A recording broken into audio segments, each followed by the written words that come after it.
Let me welcome you all, our guests here in our conference room at Ibis Hotel in Budapest, as well as all those who are following our conference online on the Zoom platform. My name is István Hegedűs. I am the chairman of the Hungarian Europe Society. This event today is part of a series co-organized with our partners, Wise Europa from Warsaw, Metropolitan University from Prague, and the Institute für Europäische Politik in Berlin. This time, just like before in Gdansk and regarding our following events in Prague and Berlin, we are going to focus on the legacy of recent historic changes in our Central European region, and especially since we are in Budapest, in Hungary. You will all have the opportunity to watch a video produced in our regional collaboration and listen to the retrospective analysis of former significant actors who were present at decisive moments of the democratic revolutions in the countries of the former so-called Eastern Bloc, hence the collapse of communism, regime changes, the Wende, and the reunification of Germany.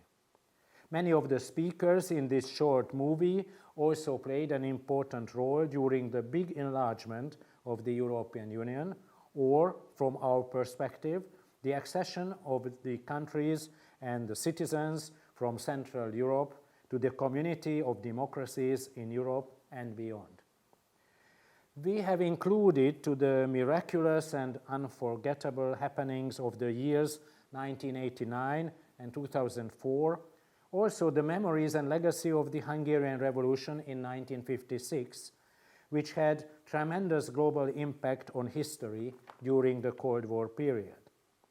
We do so in agreement with our non-Hungarian partners because we celebrate the anniversary of the uprising of the Hungarian people against the Stalinist communist regime tomorrow. The outbreak of the anger of the subjects of that totalitarian system and their desire for a democratic political system unmasked the real nature of the Soviet-type rule worldwide and gave inspiration for the fight for freedom and liberties in the next decades in the whole so-called socialist camp. Tomorrow, both the ruling party and the newly united opposition will celebrate the revolution in a highly polarized Hungarian atmosphere. The government wants to monopolize and manipulate the events happened 65 years ago in order to legitimize its illiberal, anti-democratic, anti-European, populist political course. The opposition, under the leadership of a new joint prime minister candidate, has created new hopes following a successful process of primaries that mobilized its supporters and facing now parliamentary elections next year. The legacy of 1956, 1989, and 2004 has become a battlefield in this uneven competition for political power. For the opposition, history and the living memories of those wonderful years give a new elan for real change when fighting against a new type of semi-authoritarian regime. Nevertheless, memories, myths, and distorted facts are often used to serve simplistic and fake interpretations of the past and to influence present and future political development. That is why we asked first Gergely Romsics to make a presentation as a historian about the politics of memories, helping us in understanding the current, often ideological conflicts in our public life, which have strong historic roots. Following his lecture, I will react to his main points shortly. Then we will watch the video together, both in this room and online, which will be followed by a roundtable discussion with the participation of our distinguished guests from Hungary and Central Europe. So let me open now officially our hybrid conference, and I would like to ask you, Gergő, to make your presentation. Thank you very much for the invitation. This is just, since you'll be making some comments, I figured Sure, thank you. It's easier to follow. if you can see it printed out. I have a very short public service announcement I'd like to start with. I might cough. On the upside, I got tested yesterday, just to be sure, and it's negative. So if I cough, I'm very sorry, but don't be alarmed. You're safe. Well, you're not safe, but it's not more or less. It's not an account of me. Let me begin by thanking the hosts of today's event, and especially István Hegedűs for this invitation. It is very nice to be revisiting the Hungarian Europe Society events organized with other friendly organizations. From time to time, although I have to say I also long for the days of large rooms and in-presence conferences. I hope we'll get to see those organized by the Hungarian Europe Society. Since I haven't really started yet, I will just make this precautionary point then that the focus on politicians is due to the prevalence of shaping especially recent memory in Hungary due to a combination of material and ideational resources that they command. Only 1956, to some extent, has a stronger historical reading that already exists and that is accessible to the public, promulgated mainly by historians, and this reading emphasizes, in fact, the multiple layers and complexities of this event. So it does stand in contrast to certain official narratives. Now, with this caveat and methodological sort of self-acquittal that I've just made, let me get down to the two general points that I would like to make. Number one, standard approaches to memory and memorialization in East Central Europe usually reference a phenomenon referred to as the post-communist memory complex. Not everyone uses the term, but almost everybody discusses roughly the same thing. This expression highlights the frequent resistance in this part of the world to the canonical Western European patterns of remembrance. This new emerging European transnational memory or mnemonic culture is organized around the memory of the Holocaust as a universal symbol of the potentiality of destruction and as sort of a necessary other against which a liberal European identity is being constructed. Post-communist theory, the argument goes, post-communist memory, the argument goes, reflects an ontological insecurity, meaning in everyday talk, the fears by elements of society of remaining unrepresented or underrepresented, voiceless, and with a historical identity that is plastered over by one-size-fits-all European memory. As a result, memory entrepreneurs, often, but not always professional politicians, have been positioning themselves as representatives of a regional, post-communist memory culture that demands a place under the sun. Hallmarks of these efforts include, but are not limited to, demonstrating the victimhood suffered by societal majorities rather than minorities, borrowing from the lexicon of post-colonial theory and instrumentalizing Hannah Arendt's concept of totalitarianism, in order to argue for the validity of representing both World War II and the era of Soviet dominance together in one fell swoop. Individual mixes may vary from country to country, but the general tenor of these political languages of memory points to the same direction, anchoring a conception of identity which can demand from the moral high ground accorded to victims different forms of compensation, not so much from the perpetrators themselves, but rather from the community of the lucky, those Western European societies whose right to represent themselves as victims is usually challenged with reference to colonialism, European imperialism, or simply not having experienced totalitarian oppression for a sustained period of time like it happened in the eastern half of the continent. The second general point I would like to make concerns the legacies of sociocultural cleavages that emerged with the collapse of the liberal hegemony of the 19th century.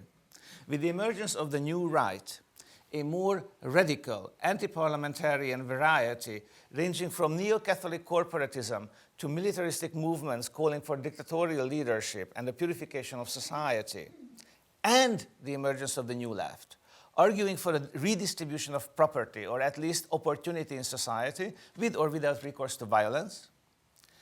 So since this time, around the turn of the last century, a struggle for defining the emergent late modernity for the national societies of Europe unfolded across the continent. France, functioning as the laboratory of Europe, as ever so often, produced boulangerism and the Action Française on the right, and various parliamentary and revolutionary socialist parties on the left. We often forget that even in France, this ideological rift was mended only once the memory of Vichy, sort of the last episode in this story, became stripped of nostalgia, and French conservatives embraced the French left as parties to the same Republican consensus that they had adopted, a process that lasted from the 1970s into, by some accounts, the mid-1990s. These ideological struggles tended to be even more divisive and with a special agenda across the crescent of semi-periphery, stretching from Portugal via southern Italy and the Western Balkans, Hungary and Poland, all the way to Finland. In these societies, cold and/or hot civil wars came to structure memory to an even greater extent, whether through imposed forgetting, as in the case of conservative Finland, where sort of the Reds, the Red Finns, had to be forgotten, or due to the emergence of parallel and mutually threatening memory cultures, as for instance in Austria.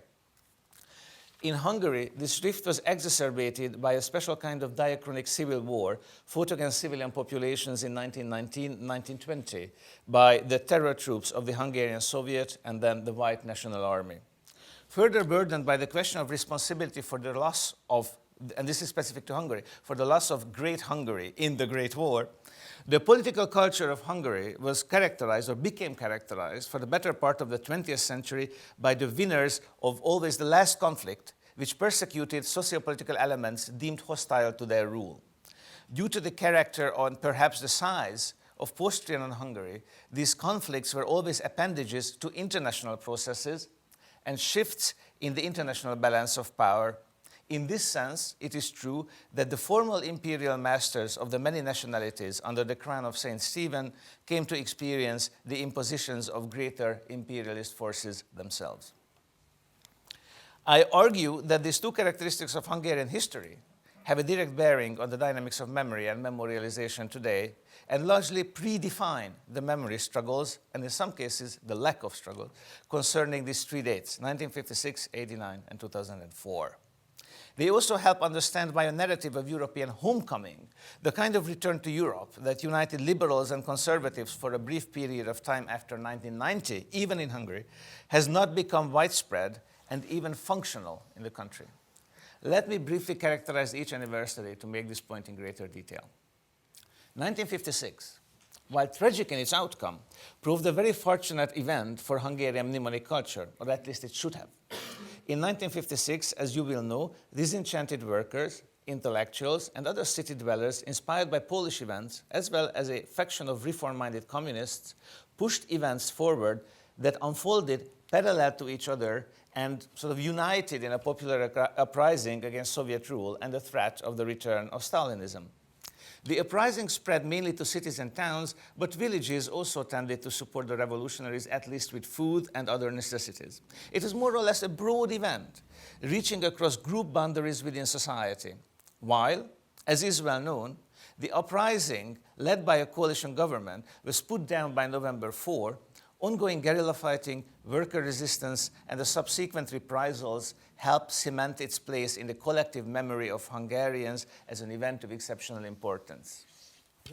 The problem with 1956, from the perspective of right-wing Hungarian thinking, has been mainly the rehabilitation implicit in its celebration of leaders and cadres of a totalitarian party.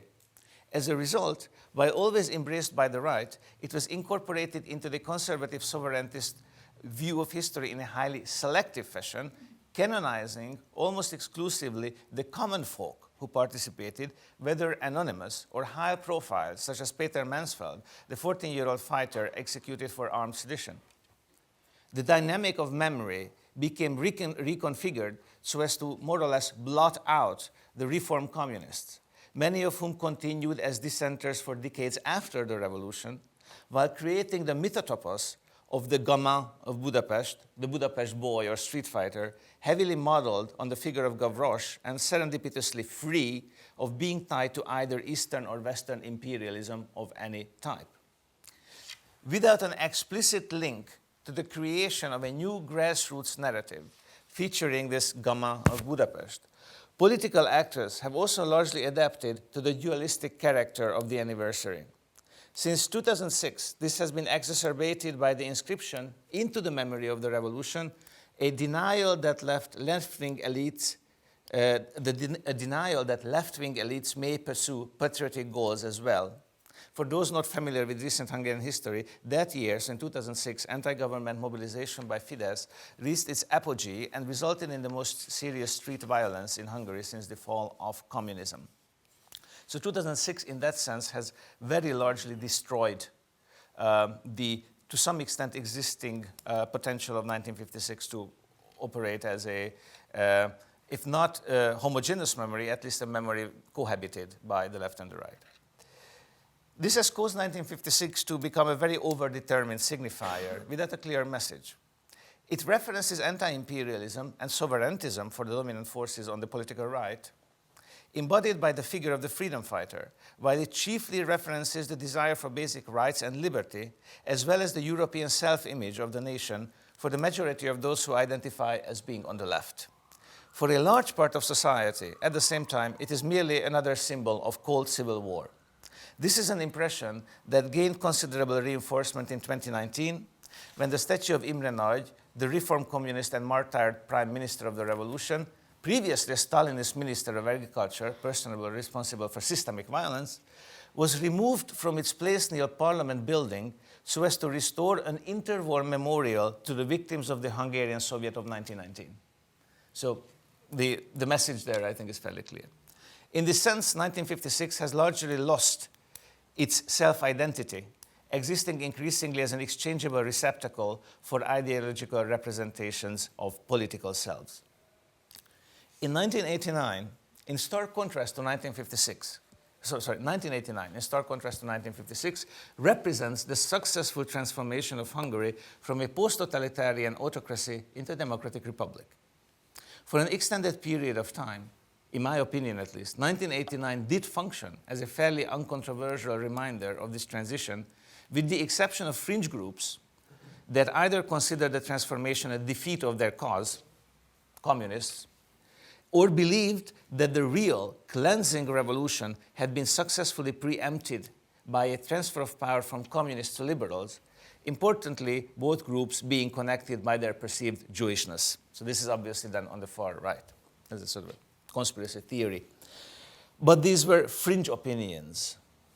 For most, two symbolic events, the reburial of Imre Nagy and the proclamation of the Republic on the first anniversary of 1956, on the anniversary of 1956, represented the real meaning or the real image of 1989, a year otherwise also very rich in events. These two, however, expressed fairly functionally the desired rupture with the past that prevailed around 1989-1990.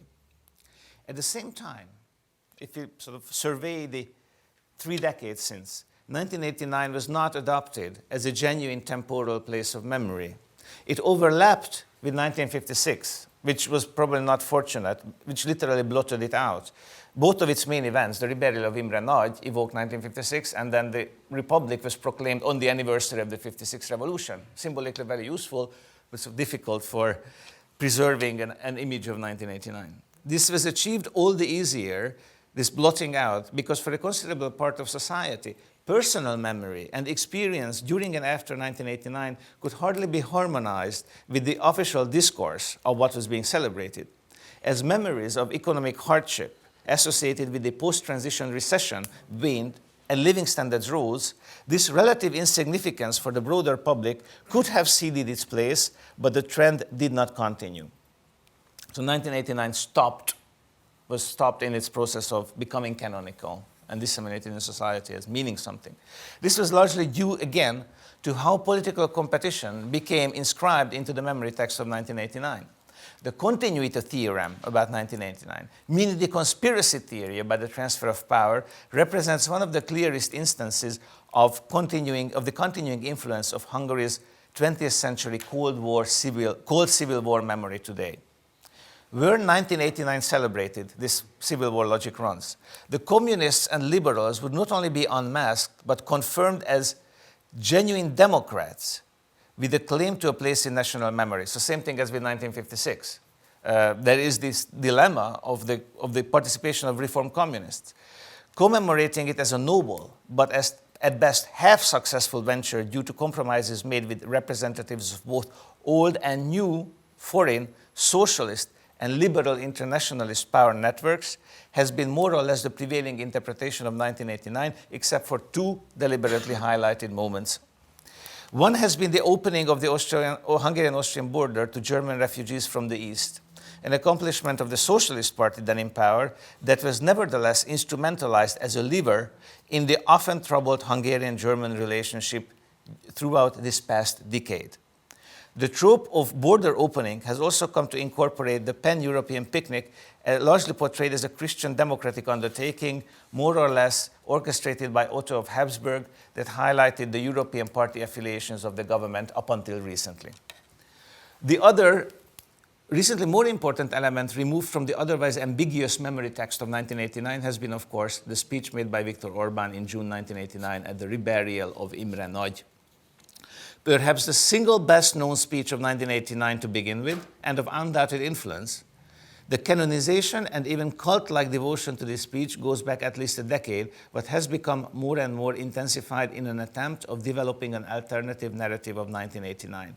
I would still argue, however, that this narrative is used mainly around the anniversary, so it's standing in reserve, it can be deployed, but during the rest of the year, references to the botched revolution, to the missed opportunity of a real reset of Hungarian history dominate in discourses on the right.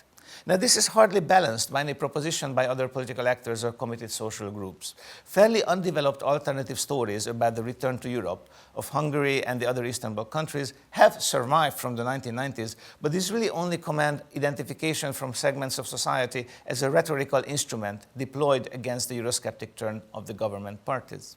To better understand this, actually 2004, in my opinion, holds the key. Because 2004 represents, of course, Hungary's accession to the EU.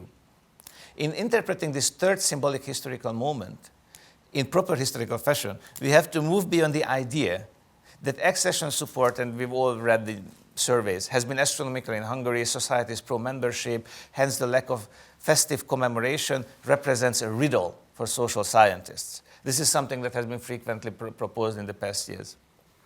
Support for accession, I would like to remind the audience, did not remain constant in Hungary. Public opinion shifted in the 1990s from enthusiasm for a rapid enlargement that would never happen, and obviously a rapid sort of restoration of living standards, to neutrality and apathy. A clear pro-accession majority was only restored in 1997 as the public realized that actual negotiations were about to begin, and perhaps not independently of the end of the post-transition recession. At the same time, the political class and the expert community, as well as the most educated segments of society, remained overwhelmingly committed to the project of integration. These elements demonstrated commitment throughout the 90s, which likely had an important role in keeping the process on track. In the end, the referendum had low turnout, large share of pro-votes, largely also influenced by the sensation on the part of people that this was a foregone conclusion. So I would not argue with the fact that at the time of the accession referendum, support was high. But however, after accession, ambiguities in public attitudes continued due to the coincidence of Hungarian membership and the end of the era of self-sustaining dynamic reform in the EU and the coming to a halt of the drive for ever more Europe that had characterized the, I would say, 2 decades prior to the EU constitution fiascos. And so there prevailed in Hungary a distinct feeling of having joined a political community at best inefficient at solving problems and at worst at a loss about its own future. Finally, it has to be pointed out that the first years of membership coincided with a long period of political malaise in Hungary, which reinforced the effects of the great economic crisis of 2007-2009. This was essentially the crisis of the first, maybe second party system after 1989, where the left was dominated by the Socialist Party. This opened up the Hungarian political arena to a wave of radical changes advocated by the incoming conservative nationalist government, and also a gradual reinterpretation of Hungary as a purely widening and integration-wary member state, much as the traditional role of Czechia, Sweden, etc. in the European Union. Unfortunately, accession to the European Union also coincided with the gradually emerging bipolar structure of Hungarian politics. The large Hungarian Socialist Party, supported by the liberals, was to spend the next decade engaged in a highly charged struggle for prominence with Fidesz, the Alliance of Young Democrats, which had emerged as the dominant, then center-right force as a result of its successful period in government between 1998 and 2002. In this struggle, the Hungarian center-left parties consistently positioned themselves as norm-following and community-minded good Europeans, while the Young Democrats were balancing their own European commitments against the political gains of filling the niche of a larger Eurosceptic and nationalist formation. As new member states tend to have lower awareness of European politics, domestic political discourse there tends to be organized more around issues related to family economics and national interests than is the case in the majority of old member states, where macroeconomics command more public interest and thinking in terms of Europe is more embedded in society.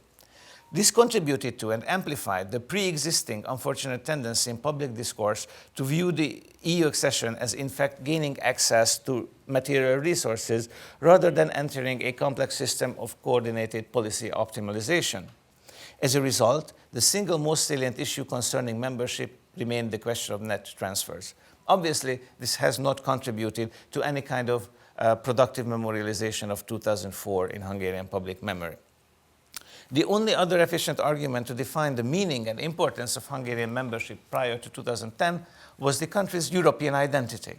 In the 1990s, in the wake of state socialism, this argument had great clout, as I've mentioned already, and expressed an intense feeling on the part of broad social strata. The post-accession years, however, have seen the argument lose much of its significance, with some segments of the population increasingly turning towards the nation-state and others retreating from considering identity questions in the traditional sense.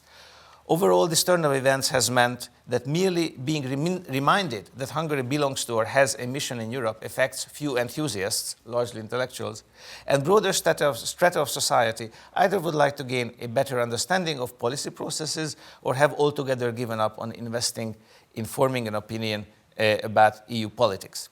These ambiguities in society, together with the Euro-pessimistic discourse of the Fidesz government in power for over a decade, have prevented the canonization of 2004 as the terminus of the series of Hungarian revolutions from actually 1848 onwards that sought, in every single case, to restore the country's sovereignty and promote its accession to some conception of Europe, simultaneously. In 1848, it was a peaceful Europe of republican nations, that we know never materialized. In 1918, a democratic Europe, again of nations, nation-states united in a security community as inspired by Immanuel Kant and President Woodrow Wilson. In 1945, similar ideas prevailed in the democratic parties, while the resemblance of these ideas to 1989 needs no demonstration. In reality, none of these events have become integrated into a European homecoming story, for the simple reason that no such story of greater than occasional appeal has been constructed. Politician entrepreneurs of memory, occasional or professional alike, tend to reference 2004 in outwardly political contexts, either claiming that European promises of 2004 have not been honored, maybe vis-à-vis Hungary, or accusing the government of betraying the spirit of 2004. In either case, however, the instrumentalization of the event is so clear as to prevent any meaningful institutionalization and dissemination of a positive accession narrative across broader strata of society. So if there is a moral to what I have said and to my argument that successively each of these anniversaries has been more or less co-opted into fairly oppositional political discourses, well, that probably is that one of the, and it's something that rhymes with weaknesses in Hungarian civil society and social trends, and that is the participation and the manifest agency of a broader coalition of social actors that are able to exert a genuine influence over the political class and society alike. In a paradigmatic reconstruction of memory, when we have seen examples of this, it has always been without fail through a coalition of political entrepreneurs and community societal actors. I'm not going to talk about Germany because it's been, discussed to death, but I will just mention here the Austrian coming to terms with the Nazi past as it unfolded in the late 80s and early 90s, where it was very clearly a part of new generation politicians who wanted to break with the old Kreisky approach of, don't ask, don't tell, and work together with, intellectuals ranging from Michael Haneke to others who basically upended public memorialization of, for instance, the Anschluss, which was beforehand memorialized as an occupation of Austria rather than a very problematic event where sort of most Austrians willingly joined Nazi Germany. These types of processes have not been without parallel in Hungary. I definitely wouldn't, I wouldn't have a hard time giving you dozens of examples, but they have remained very small scale and they have failed to gather clout. The reasons of which are multiple, but certainly the dominance of political poles over public discussion has played a part in this. Any restoration of experience and witness-focused approaches to Hungarian history, recent history, coupled with a clearer discussion of not just directly politicized messages regarding the potential meanings that can be constructed around these anniversaries is, in my opinion, the only, if I admit, very long winding way to changing this situation. Some sort of a Hungarian sort of national sense of past, I think, is necessary for any reconsolidation of Hungarian democracy whenever that is to happen. And I think history teaches us, I'm talking about post-1945 history of Western and Central Europe, that this process will not be successful unless memory narratives are to some extent reconstituted in a more democratic fashion and channeled into this process of reconceptualizing a democratic Hungary. Thank you very much. Yeah, thank you very much. That was great, and I see that the audience here in the room enjoyed it a lot, and I hope that happened the same way on Zoom. We have limited times, more or less 9 minutes, if I am correct, and I will have 3 questions, much less comments, but I try to be very short, and please be as well very short. First of all, you were talking about sort of narratives, sort of interpretations of history. You mentioned victimhood, post-colonialized narratives, etc. Now my question is maybe from someone who is not a professional historian at all. Do you think that there are still some facts where this sort of new narrative, sort of somehow bringing different ideas closer to each other? Are there some facts where we might try to base our common approach to history? I mean, when we talk about 1956, there was a very different interpretation during the communist period, when a lot of facts were not mentioned at all, like the massacre in front of the parliament at Kossuth Square in October 56, whilst others were totally exaggerated, and then they created a new narrative. Can historians come together in a way and agree that what are the facts, and then we still have maybe different narratives, or everything is about a sort of postmodern narrative, and there is no sort of truth anymore. My second question is about Hungary. Maybe how we see 1989 and 90. For us, it's a longer transition than in many other countries. I mean, for most of the Hungarians, this is not a success story. And even the prime minister candidate of the opposition talks about the last 30 years in a sort of negative sense. And I think it's unique, and maybe during the roundtable you will discuss it with our guests. But I think even in Poland or in the Czech Republic, you don't have this general rhetoric, 30 years, which is more in a negative context, and not mentioning the communist past actually at all. So it seems to be like an independent story, which is more or less a failure, even in the eyes of many opposition people and politicians. And my third question is about the anti-European feelings today, mostly in Hungary, but maybe in the region. Does this anti-Europeanness or anti-Brussels propaganda has roots in history, sort of sovereign?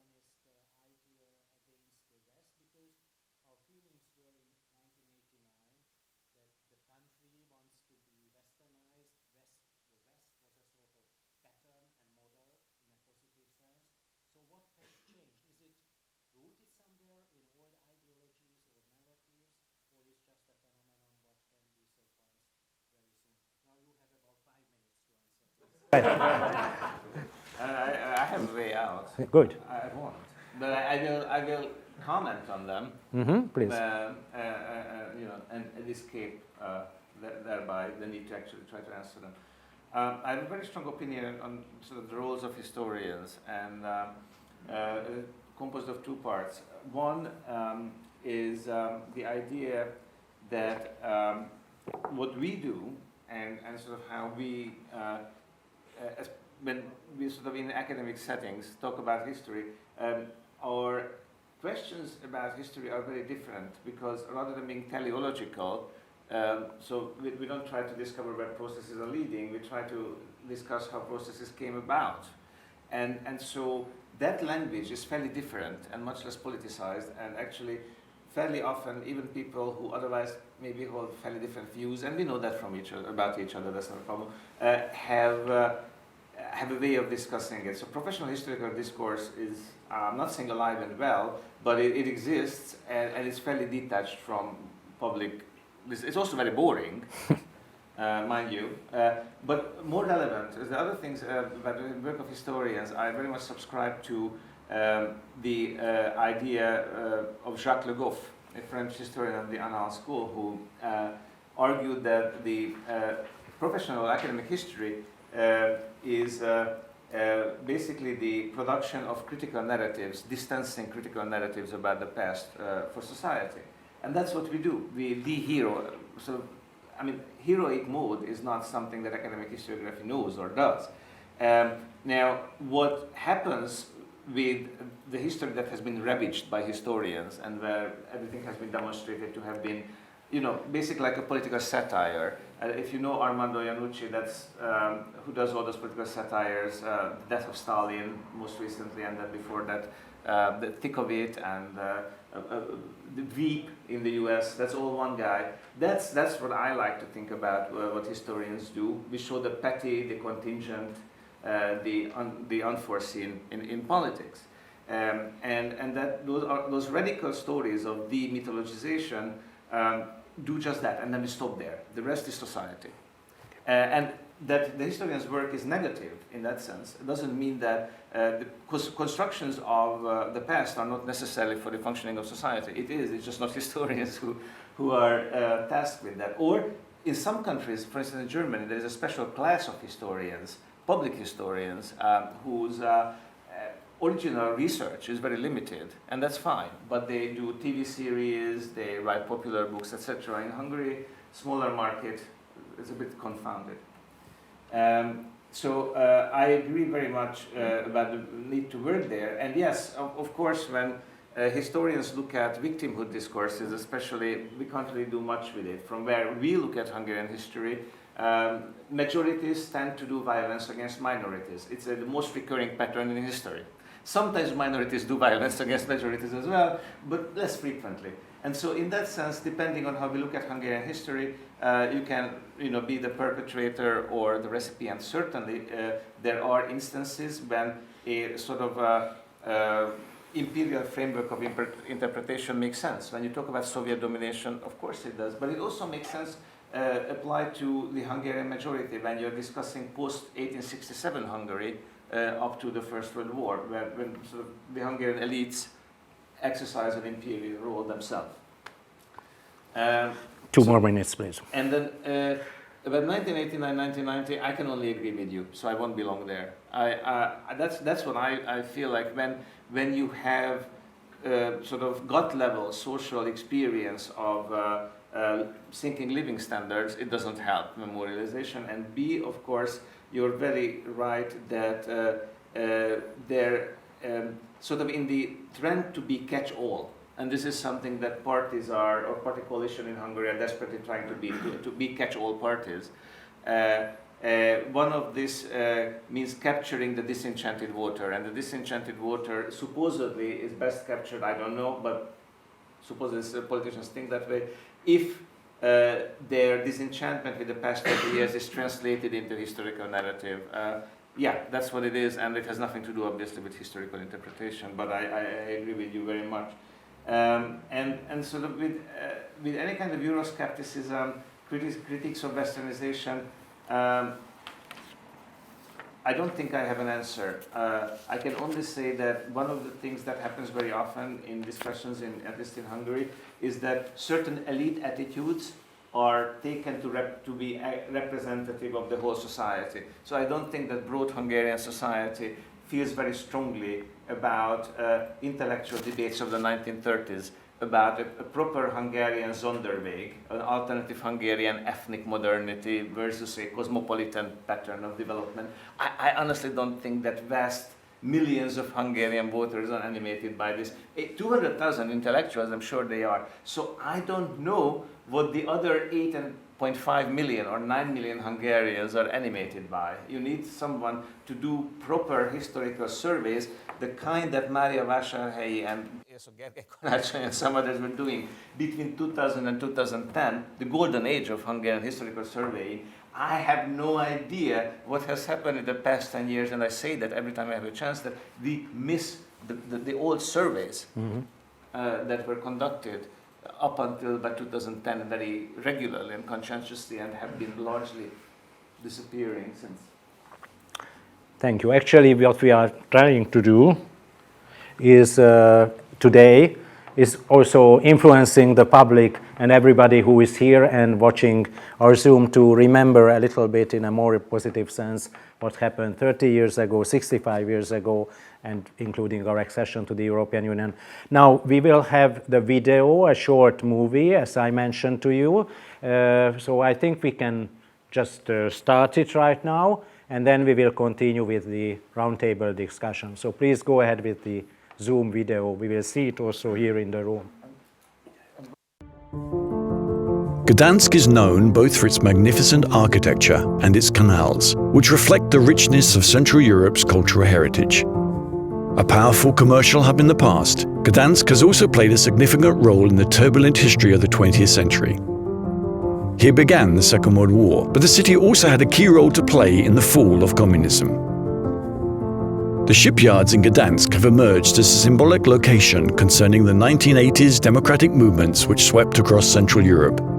They saw the birth of Solidarity, an independent and self-governing trade union.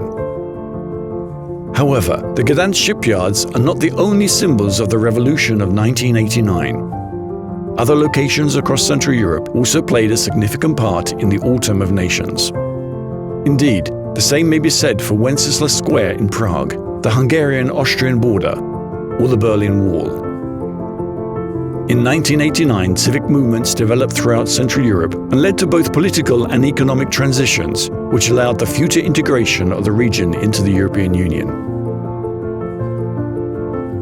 However, 1989 is mainly about people, their strength and drive for a better tomorrow.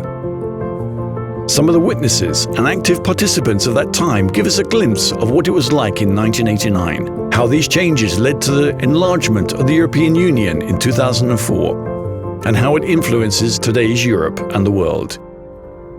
1989, the most important year of the transition, the annus mirabilis, the year of miracles. Really, that was a fantastic year, but every day brought something new, something prosperous, something very important to us. What happened after the regime change, as we call it in Hungary, it was really a successful period for the country and for the whole region of Central Europe, both for Poland, Hungary and the other countries close to us, the Czechs, the Slovaks, the East Germans and so on, and even in Southeastern Europe on the Balkans. So whatever happened later on and whatever people say and might have lost their so-called illusions, this change was a wonderful experience for many of us. First of all, who participated in the events, but also for those who simply enjoyed the benefits of political freedom and the market economy later on. 1989, the Velvet Revolution showed that there is an end to any and every totalitarian regime if you have a clear vision, if you have leaders that are able to really guide the masses, if you have the political and human courage, and if you have the ability to take these decisions. And I think that this is an important lesson not just to us, but to people in Cuba, in Iran, or in any other state in the world which unfortunately does basically apply totalitarian practices on its own population. I think the most important lesson from that time, in the end of the 80s, is the lesson to understand you can change things. Nothing has to remain as it is, and you are able, together with others, to change things, to change your own society, and much more than that, together in a community with others, you are able to change things to get better. Revolutions, when they come, they do so unexpectedly. You cannot predict in advance when will the tipping point come. You never know which stone, when turned, will release an avalanche. If you look at the year 1989, 1 month ahead of the crumbling down of the Berlin Wall, no one was expecting what eventually came. Everybody was expecting a slow, gradual decay of the regime in East Germany. 1 month ahead of the Velvet Revolution in Czechoslovakia, those who knew the country were overall expecting a long, drawn-out process of decay, process of gradual adaptation to the change elsewhere in Europe, but generally continuity of the regime. 1 month ahead of the bloody events in December '89 in Romania and the toppling of Romanian dictator Ceausescu, those who knew the country were all expecting that this country would continue its own authoritarian ways for some indeterminate future. And yet, revolutions came throughout the eastern half of the continent. So what is the lesson? The lesson is to be prepared. The lesson is to organize yourselves. The lesson is to work at the grassroots level. The lesson is to think ahead and imagine your country when it goes the way of democracy, the way of the market economy. That's the lesson for all those who still suffer under the authoritarian, undemocratic regimes, and we have a few of them still, unfortunately, also in Europe. Freedom is not a given. It should not be taken for granted. It has to be fought for.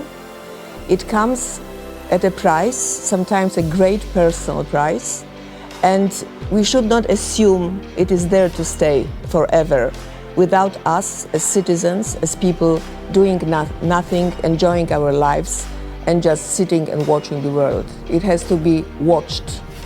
the politicians have to be watched, because what can happen is that freedom ebbs and flows, so we should take care of it and be vigilant. The 90s were not easy. Democratic and economic transitions required a lot of patience and resilience from Central European societies. Such economic transitions impacted heavily the daily lives of citizens, sometimes negatively. We are standing in front of the European Centre of Solidarity, which was opened in 2014 and is a symbol of European integration. Today, European Union membership is something natural and obvious for many young Europeans. However, we should not forget that this process was most demanding.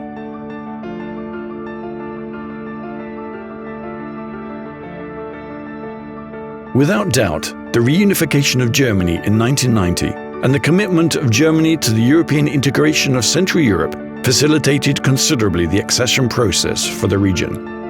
Nevertheless, European integration remains a perpetual process and a daily struggle with both its successes and failures. Germany, with Helmut Kohl, played an important role to convince the other European states to integrate this new democracy, to make clear that it is structural the right of new democracies to get members. And so I think that Germany in the 90s played an important role in that way of integration. And I'm happy about that we in East Germany not just succeeded in democracy, but also in unification and the enlargement of Europe, shaping together a new Europe, which hopefully is a basis for good welfare, freedom, not only for us in Europe, but also for our neighbors, and to play a good role in the world.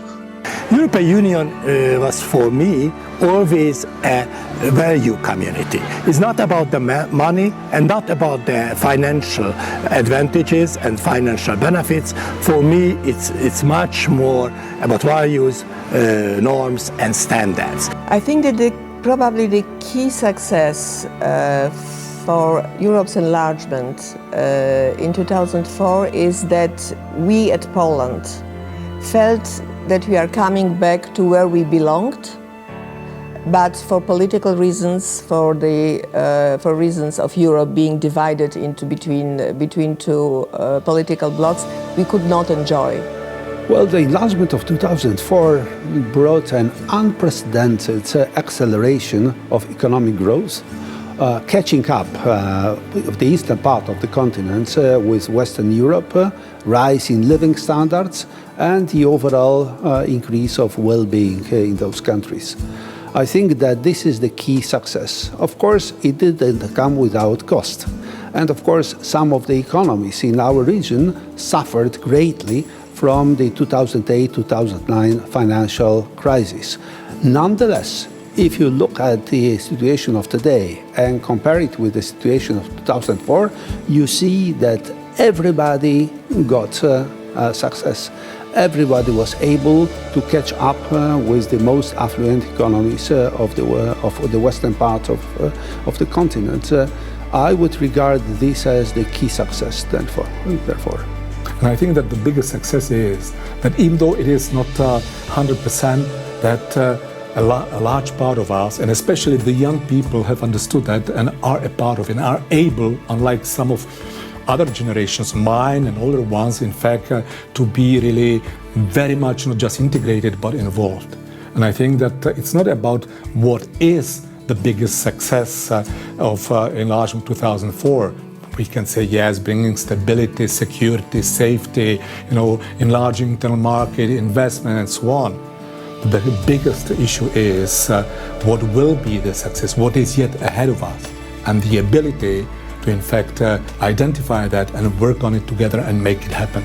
If I look back to the negotiation process, so was it very important that the new members, the negotiating new democracies, had to meet criteria. and, for instance, criteria of meeting democracy values.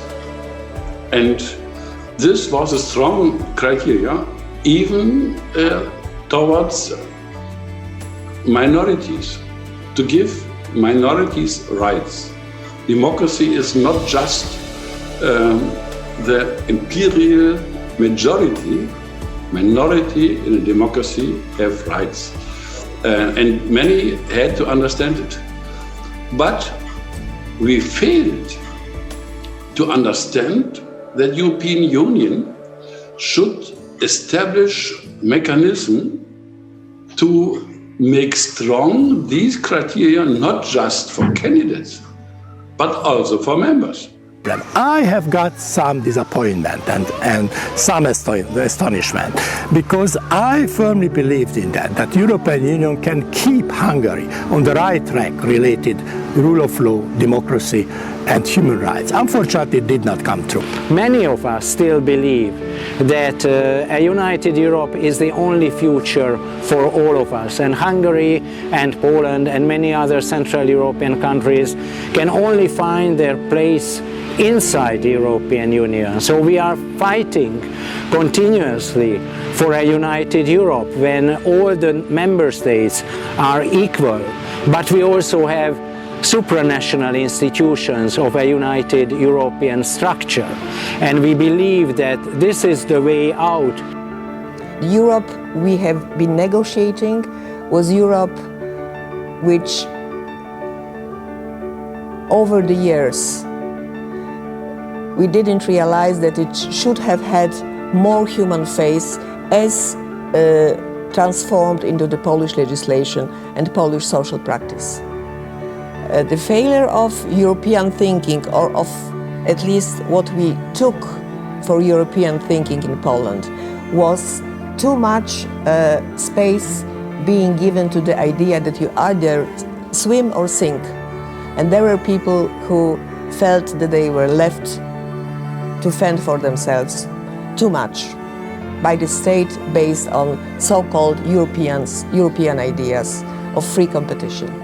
The key failure, I think, is our collective European inability to constrain the authoritarian populism, to address the issues which emerged practically everywhere in Europe. The main thing in Europe is mutual trust. It matters if I know that I can trust you. If that trust disappears, then we are dealing with a transactional situation where everybody is looking after his or her own interest first and doesn't care much about the interests of the others. We need a community of values. We need a community based on trust. If we don't have that, then everything will go down. Of course, not in a matter of 1 month or 1 year, but it will inevitably go down. So we must find ways and means of dealing more effectively with the authoritarian populism. 1989 and 2004 were very important moments in the history of modern Europe, and it is essential that every European citizen takes ownership of these events. Let all of us together draw from the lessons of 1989 and 2004 in order to better understand the Europe of today. A Europe in which the Central European countries have both a role to play but also responsibilities. A Europe impacted by a pandemic and in which doubts about its future are growing. A Europe in which we are witnessing both attacks on its democratic principles and on its values. However, 1989 and 2004 have taught us one most important thing.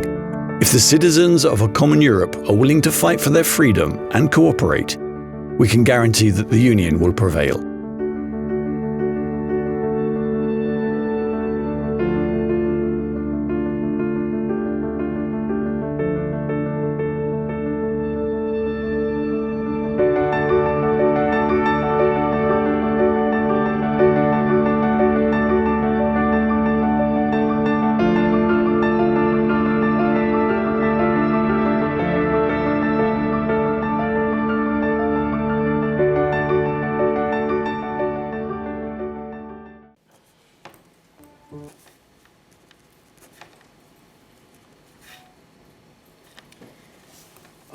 very good morning, all of you here in the hotel and on the Zoom in front of the computers.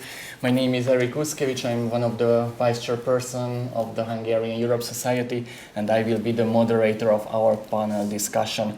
As you may probably know, this conference, this event is part of our Heritage project, which celebrates the 30th anniversary of the Central European democratic revolutions, as well as the 15th anniversary of the accession to the European Union. And due to the unprecedented COVID-19 pandemic, we are a bit after these anniversary years, but finally, at least partly, we have this offline or hybrid event. It's my pleasure to welcome our members of the panel here. Thank you for joining us today. I would like to briefly introduce the members of the panel. Zsuzsanna Szelényi first, who is a former member of the Hungarian Parliament. She was a member of the Hungarian Parliament between 1994 and then in another term between 2014 and 2018.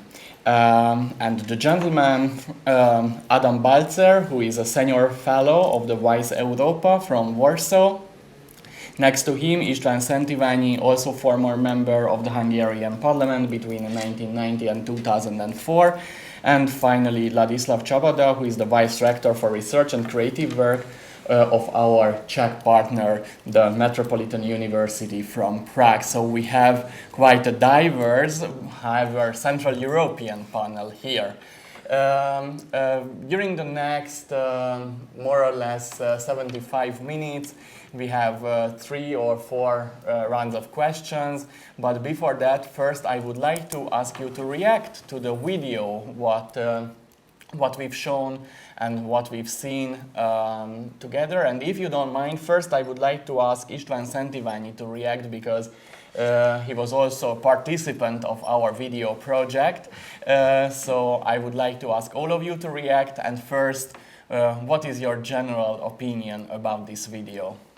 Thank you, Mr. Chair, and thank you very much for your kind invitation. I'm very pleased to be here with you. And my first reaction is that I am biased, of course, because I am one of the participants of that video. And I think it's a good video and can reflect the whole variety of different opinions on the change and discourse. And even I find it very important and very positive that was some critical voices as well, because it's, of course, there's a whole story, all in all, in my evaluation, very positive, but there are some elements and aspects which we can criticize. I did it also in that video, that we expected more transformative power on behalf of the European Union, and I expected, not only me but many others, more help and support and assistance for the democratic forces in our countries who are struggling with our demons and problems and illiberalism in Poland, in Hungary, and some other countries. There are some similar phenomena.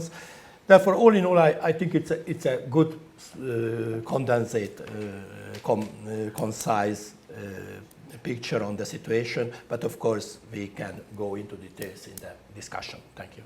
Thank you. Zsuzsa? Well, thank you very much.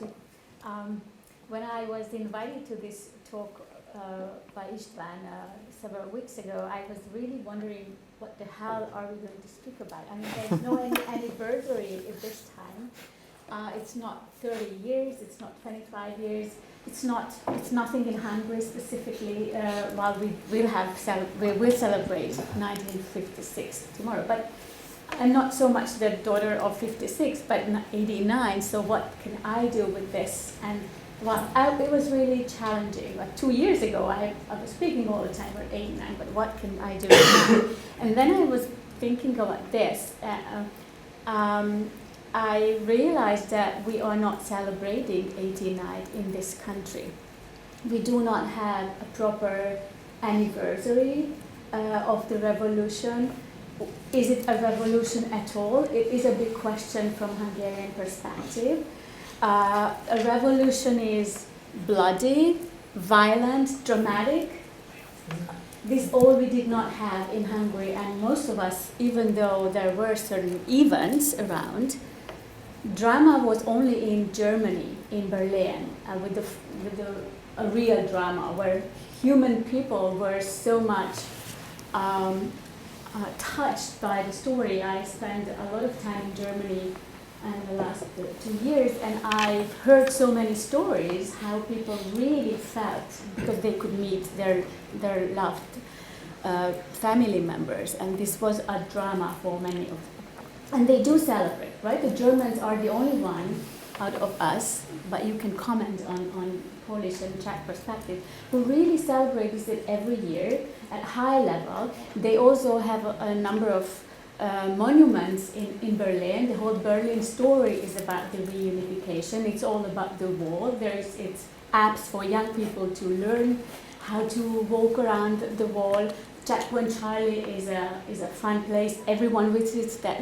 So whoever goes to Berlin meets the 89 story. And who comes to Budapest does not have anything. So we've completely lost. And I like very much Gergely's presentation on this historic memory because it's so important, and probably we do not celebrate because we don't know what exactly to celebrate about. And well, I stopped this point because obviously that's a kind of question. Your next question will be what then happened or why is this? But all this very wise comment we've heard from the film. It's shared only by very few people. Mm-hmm. We do not have a joint and common understanding, and I think this is a problem. Thank you so much. Now, Ladislav, please react with the Czech perspective. Yeah, thank you. Thank you also for invitation. So, of course, I'm thinking about what Gergely said. I'm thinking about the video, and now I can talk for hours, of course. So I will try to limit myself, but as a political scientist, of course, I'm trying somehow to analyze the message. And of course, the video was very positive. I completely share the position that Eurofederalism is a good idea. I completely share the position that European Union is a good idea and cooperation of nations is excellent idea. But of course, I'm also thinking about some minor issues that maybe were not presented, and we have to stress them. There are collateral damages in each of such processes, and it was a huge transformation, and we have to discuss also about these collateral damages. By the way, nobody from Slovakia is present, and Slovakia was not presented. So one of the collateral damages was the Czechoslovak state. This has to be stressed, and maybe sometimes we have to talk also about this I would say memorial issues. And me, as a very typical Czechoslovak federalist, I feel myself a little bit embarrassed by these events. Secondly, I'm talking about a reunification of Germany. It was presented in a very positive way, but if we have to discuss if it was not too fast process or fast-track process. And if you look on the last results of the German federal parliament elections, please look on the color of Saxony. This is the country where the Alternative für Deutschland succeeded. And we have to discuss also this I would say, collateral damages. Last but not least, of course, I'm thinking about the Czech perspective, our collective memory or memory politics. So we are a very typical victim nation. So everything that came wrong came from outside. And everything that is perfect came from inside, of course. So it would be the best democracy in the world without Nazi Germany, and it would be the best European nation without the problems we face, especially regarding Brussels, of course. So this is something very typical. So we are the typical bandwagoner, by the way, and maybe it was also, and this is my last comment. Also, it might be seen also in the video. The only person that represented the Czech position was Mr. Telička.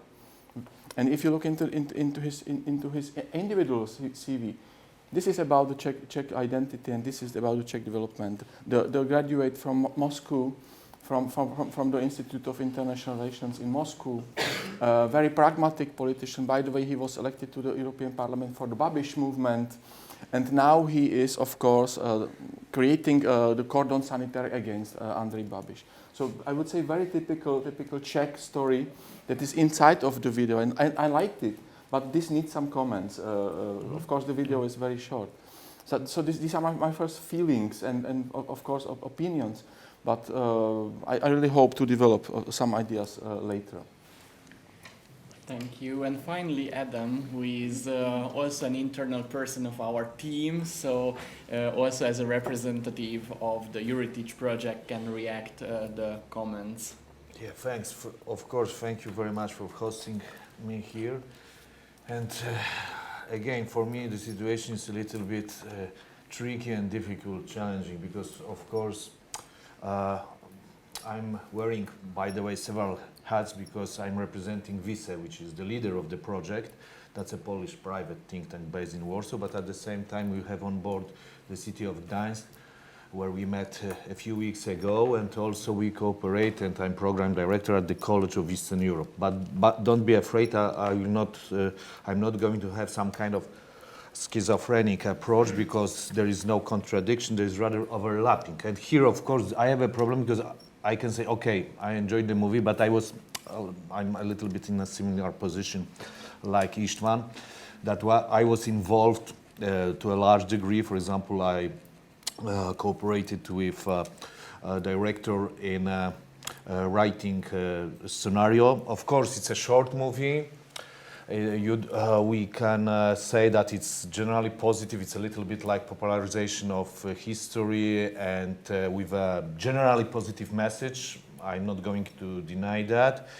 Of course, at the same time, it was quite symptomatic that you mentioned mostly 89 in your short interventions right now. It's also about the second anniversary, about the second very important event, so-called Big Bang, yeah? This big enlargement. And the main idea of the movie, and I think it's very difficult, especially as a Pole right now, I'm self-ironic to be a judge in your own case, but I can say that, of course, here we succeeded in to show the linkage, that there is, of course, a clear linkage between these events, this Autumn of Nations, reunification of Germany, which is not the main topic, by the way, of this movie, but we brought Germans on board because we strongly believe that they played an enormous role.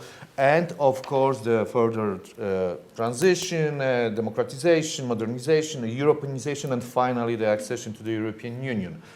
And here, of course, regarding the Czech side, I can only say that there was a problem because at the last moment, I'm not going to mention, one lady unfortunately cancelled because of internal quarrels because of the background of Mr. Telička, his communist background. So that's only to show you how sometimes difficult was to produce this movie.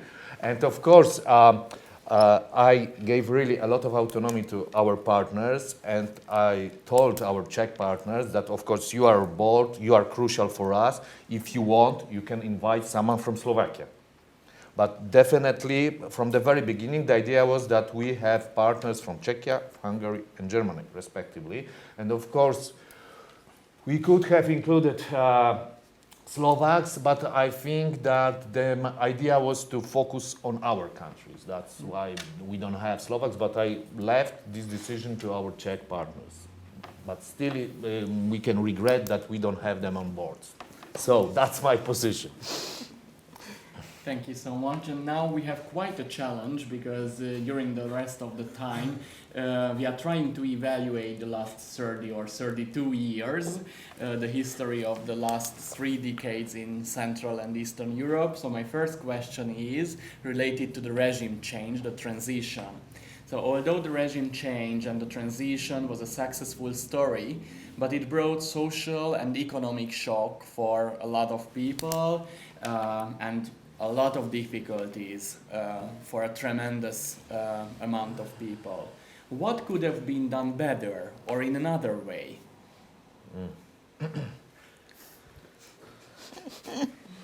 What went wrong? Okay. I can can start because, Please. of course, and I will not answer your question. Actually, we did. Our societies did actually quite well. So I think, of course, we are much smarter now, and we can see what could have been done in a different way. But being there, I can tell you that I think every intellectual effort that time, which our society had, and faced in a rather unexpected situation, because as you said, and I think it was also a movie, and it was a process, right? And then suddenly it became a revolution, which did not realize as a revolution, but so there was a lot of unexpected situation, and I think the contemporary elites, which actually we criticized very much as because we were the youngest ones, and of course we criticized it from, I was representing Fidesz back then together with István, so we identified ourselves as the new generation, which is always more critical to the existing one. But I think many intellectual efforts were mobilized, and still quite non-interesting things happened, like the Czech and Slovak situation. But probably one of the major problems was that some changes happened very, very fast, while others actually did not. And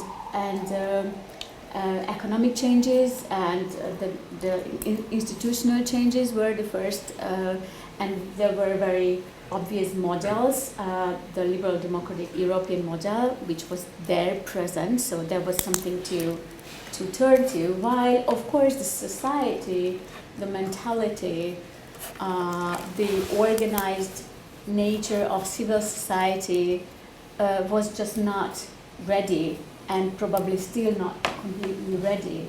And what we missed, if I can say one thing, because of course there's many, but I think this human investment in people, in young people, but the whole generation, how to practice democracy, everyday democracy, how to put democracy into practice in schools, still did not happen. It's surprisingly, our school system is incredibly hierarchic ever since. There is a new generation grew up since then, my children, who did not go through the experience of how to run communities together. So we are still very, very behind. I just read a paper yesterday from Demos in Great Britain about renewing democracy, because I tried to pick up some ideas what to tell you today. And well, it's all about how to reposition the millions of communities, little communities in civil society. And I was wondering, where are our little communities in civil societies? And they are nowhere. So I think this pace difference in changes and lack of investment in human democratic senses and mentality, and also the difference between quick changes and big problems created losers and winners, and I think we're still living with this. Just because this project is also a bit about personal stories and personal memories, just one question to Zsuzsa, if I may. Was there any younger member of the parliament than you at that time, yes, or were you the youngest? Yeah, no, unfortunately I'm not the youngest. Béla Zlatfelder was 3 months younger than me. Okay. I am ever sad because of this. But I can say I was the youngest woman, but that's not so interesting. But I was a second youngest. Thank you. István? Let me continue what Zsuzsa said. I think one of the first problems has been that there was no recipe, no tailor-made or the ready-made recipe for transformation. And only one script we had, that was the Washington Consensus. And more or less all countries would like to follow this Washington Consensus. And the only difference was the space, the pace and speed of the transformation. And it caused serious problem. It was the so-called shock therapy, and many suppose that it is rather a shock and no real therapy. Another important problem has been that Hungary was one of the avant-garde of the reform communism. At the beginning, we supposed that it is an advantage, that we are reformed as a reformed communist country, and the economy policy of the Communist Party was reformist. But later on turned out that it has become an obstacle. At the beginning that was an advantage, but after that was an obstacle, because the reform communist economy that was very efficient in the communist setting or the planned economy settings, but in a real free market economy doesn't really work, and has been really efficient, and it was a burden on the transformation. East Germany could have been a laboratory, but not really, because that was a West Germany there, and we did not get same size of support and assistance as East Germany got. And of course, you can say that's a relative successful transition has taken place in East Germany. But if you ask the East German partners, they are not very satisfied with it. However, they got 100 times much assistance, and they could change much easier. That's, Adam touched upon a very sensitive issue, the old communist elite and the role of the old communist elite.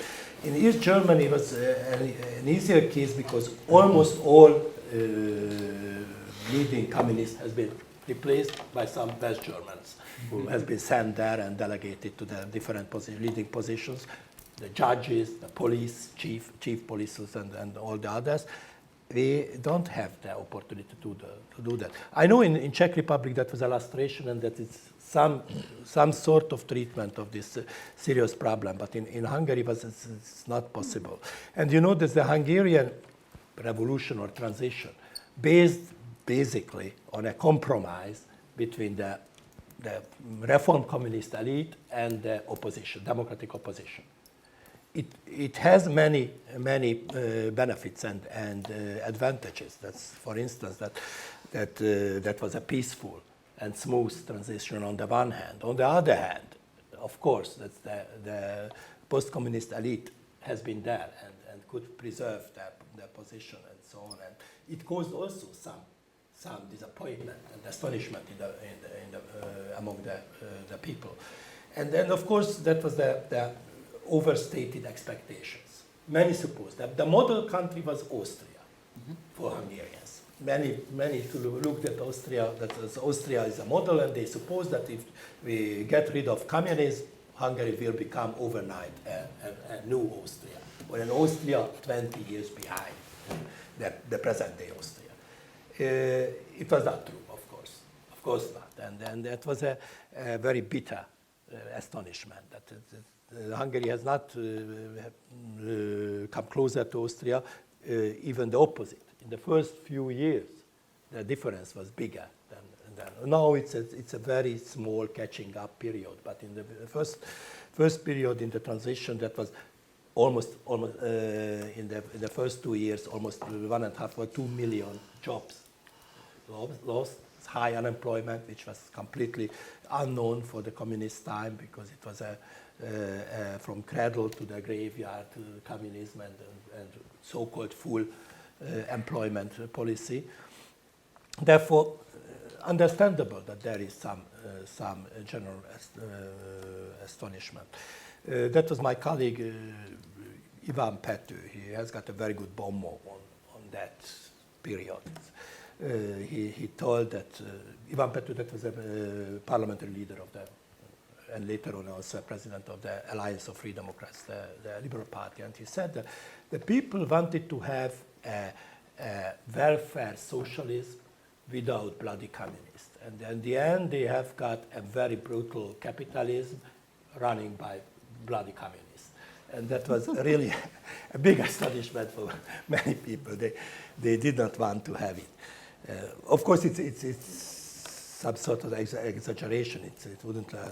I wouldn't like to say that's only the communists run the country, but they has been in the commanding positions, in many commanding positions, in economy and cultural sphere and everywhere. And altogether, they contributed to the general disappointment. And my last point that many István told in the introduction or introductory speech that even the new opposition leader Márki-Zay indicated that we would like to get rid of not only of the last 10 years or 11 years but all 30 years. But I suppose that when the opposition and many opposition leaders and politicians referring to this last 30 years, basically they refer the last 20 years. Because if you would like to set up the different stages of the transition, I think there's the first 10 years, at least that's my evaluation. First 10 years basically was a success story, with all shortcomings and with all problems, but in the end we were on the right track until I suppose it's until 2004, until the challenge, until joining European Union, and the serious problem started with after the admission and entering European Union, and especially after 2006, my Hungarian colleagues are aware of the fact that that was a serious ongoing domestic political crisis from 2006 until 2010, and then you know the story that 2010 started a new period, an illiberal state and so on. And that's all. And I suppose when they would like to change the last so-called 30 years, they refer the last 15 years, so the 16 years, basically. Thank you. We will be talking about the recent past as well, but now I would like to ask Ladislav to react to the regime change from a Czech perspective. Yeah, of course. The question what might be made better, I would say that for me the most important issue is the rule of law. Or the protection of establishment and protection of liberal institutions that are independent from the political actors. So me as a political scientist, I fully support the idea that the best way to stabilize the new political regime is the transition through transaction. So I don't mind that the leaders of the opposition negotiated with the former communists. And if I compare the development in the countries that went different ways, they are not more successful, and repeatedly we have to stress that we are in troubles, but still we are the most successful, next to maybe Baltic states. We are the most successful post-communist states in Europe.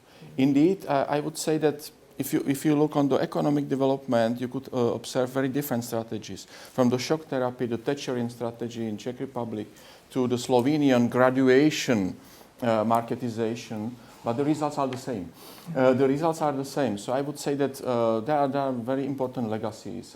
I would say very important grassroots measures that influence the process. And I would say it was rather successful. The same, I would say, what we can say about the establishment of the basic democratic institutions. So we were able to organize the competitive elections. We were able to organize, I would say, a trustful political party system at the very beginning of 1990s. And we were able to sell these, I would say, basic democratic institutions to the society that was not aware what does it mean democracy. So it was not real, well-educated civil society. And you perfectly stressed that this is one of the biggest problems. We didn't develop any civic education.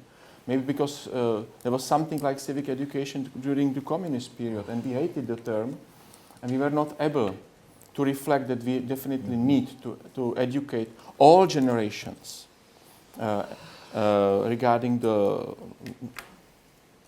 I would say, it's democratic citizenship characteristics. Last but not least, I would say for me the biggest problem is the rule of law.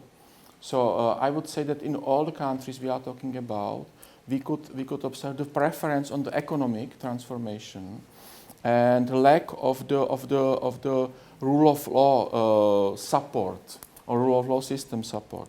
Talking about Czech Republic, illustrations were meant. If you look into the detail, the excellent institution that didn't underwent the needed changes was the judiciary. And if you look into the detail, you have the stories where the people were 20 years trying to change the decision of the communist courts about their family members, about themselves, and they were not able to do it. So the judiciary was full of communists at the very beginning. And it didn't change much, I have to stress. Of course, it is about the technocratic knowledge. It is not like in the political institutions where you are open competition. But this is something that for me presents very problematic issue because the democracy was then not trustful enough.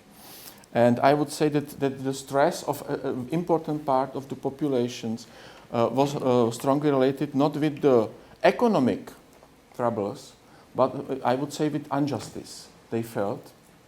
And of course, my last sentence, the populist leaders in our society were perfectly able to channel the unsatisfaction into other institutions, and this is the European integration process. So we are not guilty, but the Europeanization or the socialization process is.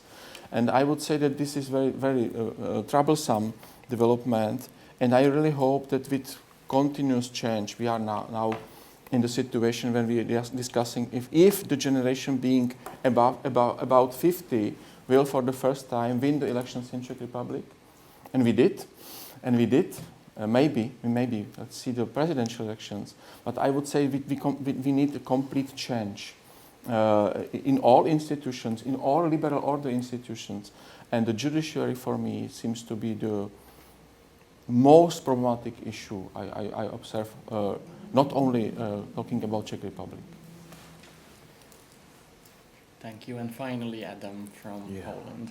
The last but not least, I hope I'm going to repeat myself a little bit. Of course, I will bring a little bit a Polish perspective, a Polish flavor, because I can subscribe to many things that have been already said. So using this movie as a point of reference, definitely we wanted also, as in the first intervention, István said, to show, okay, there were some deficits, shortcomings, failures, definitely. And we should maybe admit that right now much more than before. But nevertheless, the final outcome of and the final legacy of '89, in my personal opinion, and I'm deeply convinced, is positive. And in that case, in Poland, of course, right now, what is going on regarding the public debate, you can observe the ruling elite, which is definitely, which tries to vilify this period and present mostly in a negative light, in a negative perspective. And the same we can say about quite many people from the left, hardcore left. And it's of course the issue of this shock therapy. At the beginning of the 90s, the symbol of the shock therapy is Leszek Balcerowicz, who was Deputy Prime Minister and Minister of Finance, and he was of course very much inspired by people like Margaret Thatcher, Ronald Reagan, or Milton Friedman, this so-called Chicago school. Yeah, so that's why right now the problem is that he's quite often very strongly attacked, and he is a guy who didn't change his mind. He's rather of dogmatic way of thinking. He remained, we can say, this neoliberal economist. That's why that we have some fights between him and other guys criticizing the beginning of the 90s. And he became a personification, a symbol of these debates. And of course, what is interesting that you can see in Poland right now, that's one of paradoxes of my country, contradictions, that we have a huge increase of people, especially Ukrainians, who are coming to Poland to work. It's mostly seasonal immigration, because at the same time the Polish government is one of the most liberal regarding the labor market and opening of the labor market for foreigners. At the same time, is very reluctant regarding citizenship or providing them with citizenship or permanent residence permit. So, and in that case, why I'm mentioning that, you can see and hear from Ukrainians who, of course, many of them, they have experience to visit Poland in the 90s, and they can compare their situation today. I would like only to remind you that at the beginning of the 90s, if you look at the GDP per capita, we were more or less at the same level with Ukraine. Of course, we should take into consideration that the Ukrainian case is different because of the fact that Ukraine was a part of the Soviet Union. Nevertheless, what ordinary Poles can quite often hear from Ukrainians that you complain too much. You should admit that you can compare, you should come to Ukraine, you should come and see my country. The same you can quite often hear from Romanians, for instance. So that's why definitely I think that these kind of comparisons are very badly needed in order to maintain some kind of, let's use French, toute proportion gardée, to keep proportions between various cases. Of course, we can see many differences, but nevertheless, I think that in Poland right now, unfortunately, we have this trend to exaggerate shortcomings of this legacy of 89. And we are too critical, in my opinion. And the second point is that Zuzana, Vladislav, and also Istvan mentioned, for instance, and we can discuss these topics. I'm also very grateful to Mr. Romšić for his intervention, because I think we can discuss, for example, issues like Geschichtspolitik, politics of memory, historical memories, because here we definitely underperformed, and I can discuss a Polish version of Trianon syndrome, for instance. That's a very interesting topic.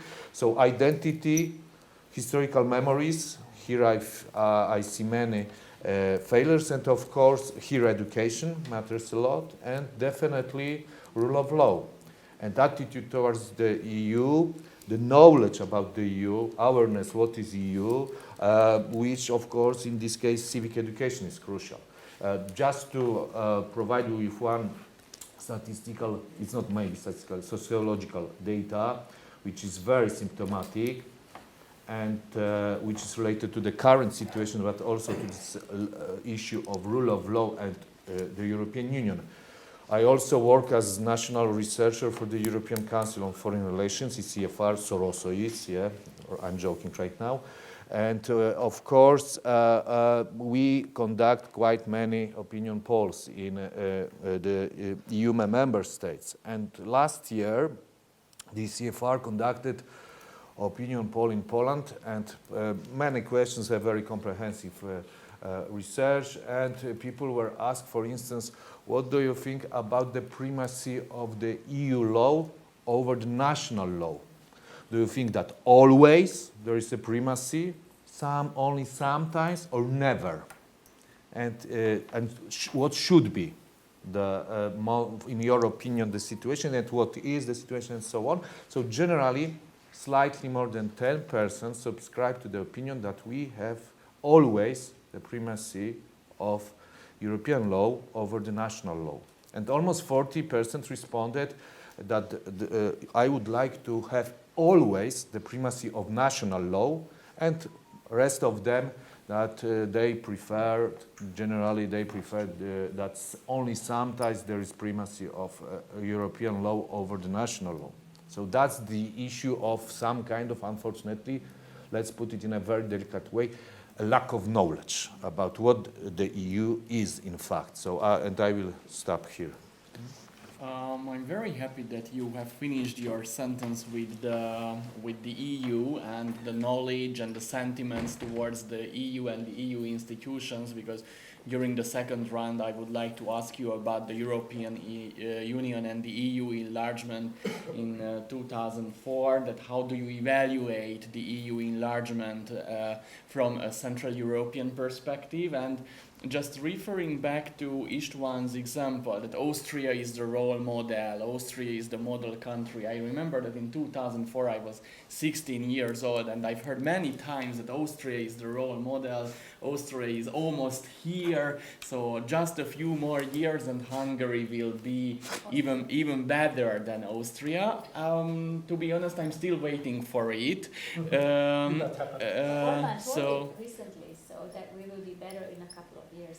So maybe just a few more years, and then we will be better than Austria. So my first question is related to the EU. Is a kind of evaluation of the EU enlargement from a Central European perspective, and I would like to add another thing, that although the Polish and Hungarian illiberal states, illiberal governments, whatever we call it, according to the polls, the citizens of Hungary and Poland are in favor of the EU the most. Do you think that is it a real support? So is it a real crowd, or do they think, or do they see the EU just as an ATM machine? How do you evaluate these results? Who would like to start? May I react on that, on your last question first? That's how the Hungarian public opinion related to the EU and EU membership. Overall, there is a very positive attitude, and around above 70, it's fluctuating, but between 70 and 80% they are in favor of that. But if you look into the details, that you can see that a large part of these supporters and this population is considering European Union as you indicated, as an ATM machine, and then the major advantage of the European Union is that it's provided transfers and benefits and assistance. That's it. And of course, the Hungarian government position is strengthening this attitude. They are saying that the European Union basically only about money. I wanted to make a remark on that in that video. That's a serious problem in Hungary, but maybe also in other countries, that the education was not clear on that the European Union is much more than an ATM machine and the financial supportive institution. It's much more an integration which provides larger market, provides opportunity to meet the challenges, the global challenges like migration, like climate change, and like any other things that we are Hungarians, and also now the security guarantees. Hungary is a small nation. Sometimes we are calling that as a middle-sized nation. Here, alone, it's not able to meet and cope with that problem, only in the framework of cooperation. And of course, the European Union provides many other positive things. That's from free movement of labor and students and domiciles and all the other things. It's much more than only the financial transfers. But it has been emphasized and stressed by the government as well. We have a right and entitlement for that, and that's the most important. And for instance, a few weeks ago, the Hungarian finance minister said that we are now in the European Union and we are in favor of that, but by the end of the decade, Hungary will become a net contributor and not net beneficiary country, and then we can put on the agenda the question of the Hungarian membership. That's a very clear-cut expression that he considers European Union only that is until they provide money, that's all right. When we have to contribute, then not. Of course, it's very much against the basic idea of the European Union. Most of the founding members and many others, later joining members, are net contributors, and they see the importance of the membership of that. That's it. And as far as illiberal states concerned, that's one of the major shortcomings. And I do hope very much that the new conditional mechanism will be finally put into motion and entering into force. That's find it very important step up and stand against the illiberal waves. Now there is the first time that we have a chance to do that. That's a serious problem that the European Union so far, and I think that German Chancellor Merkel is bearing a responsibility for that. European Union was very blind to this problem and very idle and inactive. Thank you. If you don't mind, sorry, I would like to ask Zsuzsa to add her respects to the Hungarian picture, and then we are continuing with Czech Republic and Poland. Well, I'm happy to comment because I do not completely agree with István. I think that it's only one way how Fidesz and Orbán speaks about the EU, but they are actually speaking in several different ways on Europe. It's a mixed approach to Europe, first of all, and European Union. So first of all, they separate Europe, where Hungary belongs to, as many other Central Europeans. I mean, as a kind of natural identity, which no one really questions, and the EU institutions like someone to blame for various problems, whether it's true or not true. So the other thing is, for Fidesz, I mean, just think about Orbán speaks that we are the new Europe. They actually profile, István said earlier that it's an anti-European party. It is, they don't think themselves of as being anti-European. They actually believe they are more European than Europe itself, and that and I think it's important to make this, to see this and understand why is it working. And Fidesz voting base is actually regarding itself pro-European.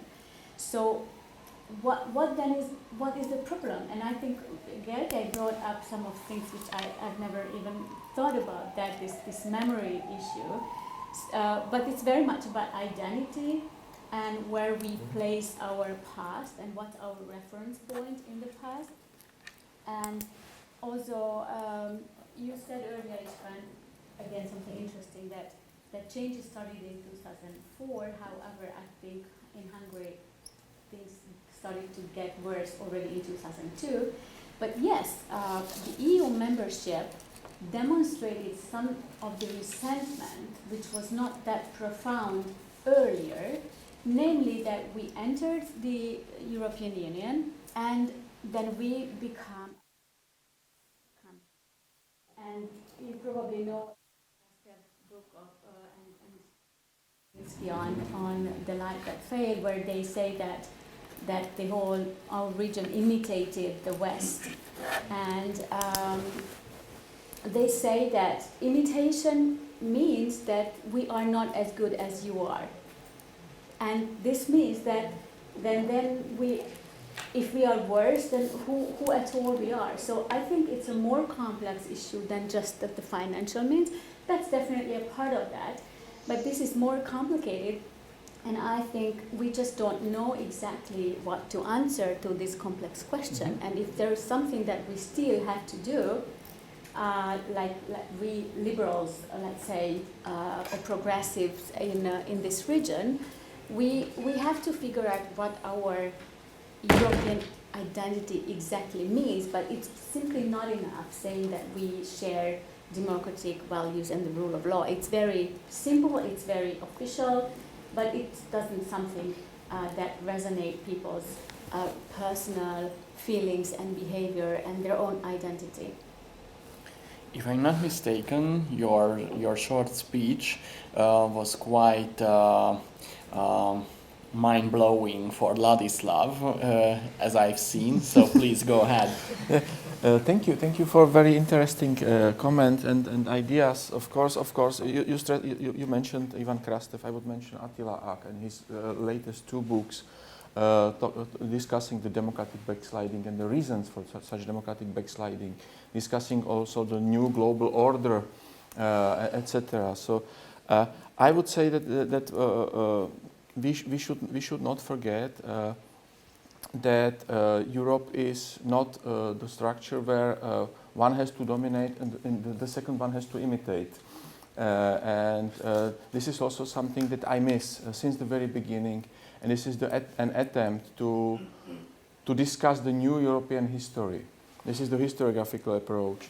And if you look into the detail, into the recent debate about the identity politics and history politics and so on, one of the very important facts is that such actors like Fidesz, such actors like Law and Justice, at the European level, within the European Parliament, and the different stress that the Western Europe just ignores our past and does not try to discuss with us our past, I mean especially the communist past, but not only this period, as a part of the European history.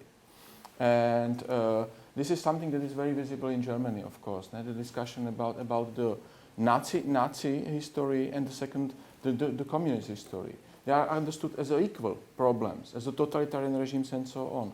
But it is not the case when we are talking about the communist parties, especially talking about Western Europe. So we also have some experience, and we also would like to share this experience and to bring it into the European framework. But to jump to Czech Republic very quickly, your question was about the European identity and feelings and emotions.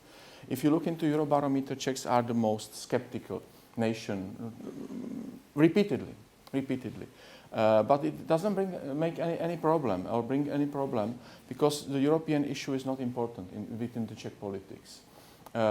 Basically, we have this very paradoxical situation. Then the supporters of liberal conservative political parties that won in the recent elections are usually Eurosceptical, but the parties they are Euro optimists, but the party is Eurosceptical. And the Social Democratic Party usually is pro-European, but the voters are against the European Union, which shows that it really doesn't play any important role within the Czech domestic debate. So very typically, the Czech political parties do not present any clear ideological preferences. All of them stressing the very centripetal tendencies, trying to place them into so-called center, not showing any opinion about any important issue, and awaiting what happens. Last but not least, it's very interesting for me to talk about this Austrian example for Hungary. Of course, for our Czechs, Germany was the role model nation, and I remember as a student, I was 16 when the revolution came. Miloš Zeman, at that time, he came from the Academy of Sciences, and he made him visible during the first weeks of the revolution, stressing that about 2010, the Czechs will reach the German level of economic development. So I'm also waiting many years when it comes, but it didn't happen, unfortunately. And obviously, last but not at least, Adam from Poland, please. Okay, so maybe I will compare a little bit Hungary to Poland and see some similarities, striking similarities, but also differences. So first of all, definitely, that's probably the biggest paradox. The biggest paradox regarding the Polish society, that if you look at many opinion polls, the support for Poland's membership in the EU is very high. It's like 80% mostly. But I would say if you scratch the surface, it's not very profound, rather superficial, and there are many contradictions. And the paradox is that the first striking paradox is that at the same time, if you look at opinion polls of political parties, we like it or not, but the Law and Justice, the ruling party, is defined by many political scientists, experts and so on, as a soft Eurosceptic party. I just like to remind you that the party PiS is the strongest party in the political group of European conservatives and reformists in the European Parliament, and that's definitely a soft Eurosceptical political group. And then we have a second party, which is hard Eurosceptical, Confederation or Confederacy, which generally guys are against the membership of Poland in the EU. And among decided voters in the opinion polls, and if you look at the results of elections, the support for this combined support for these two political parties is like around half, even slightly more than half of votes of support. So it means that you have a huge group of people who are at the first glance pro-European, but they support parties, especially ruling parties, which in fact is in a strong conflict right now with the EU regarding the EU's basic fundamental identity and nature.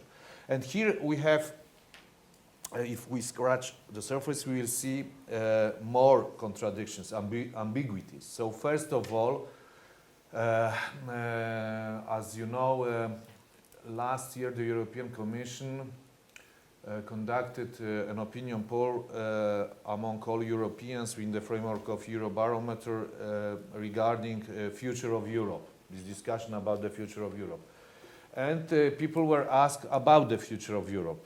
What do you like to have in Europe? More integration, less integration, status quo, and generally, as far as I remember, the average result in the EU was slightly more than 40% for more integration.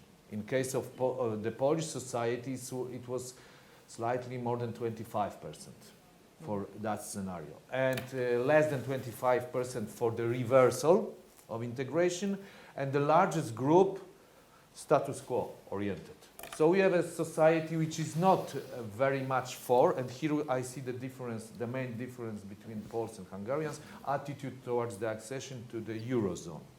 If you look at many opinion polls, generally Hungarians are much more pro, in difference to Poles, who are less anti than Czechs, who are definitely the, I'm joking right now, the best pupils in the class regarding their very negative attitude towards the accession of their country and towards the common European currency, to the accession of Czechia to the Eurozone.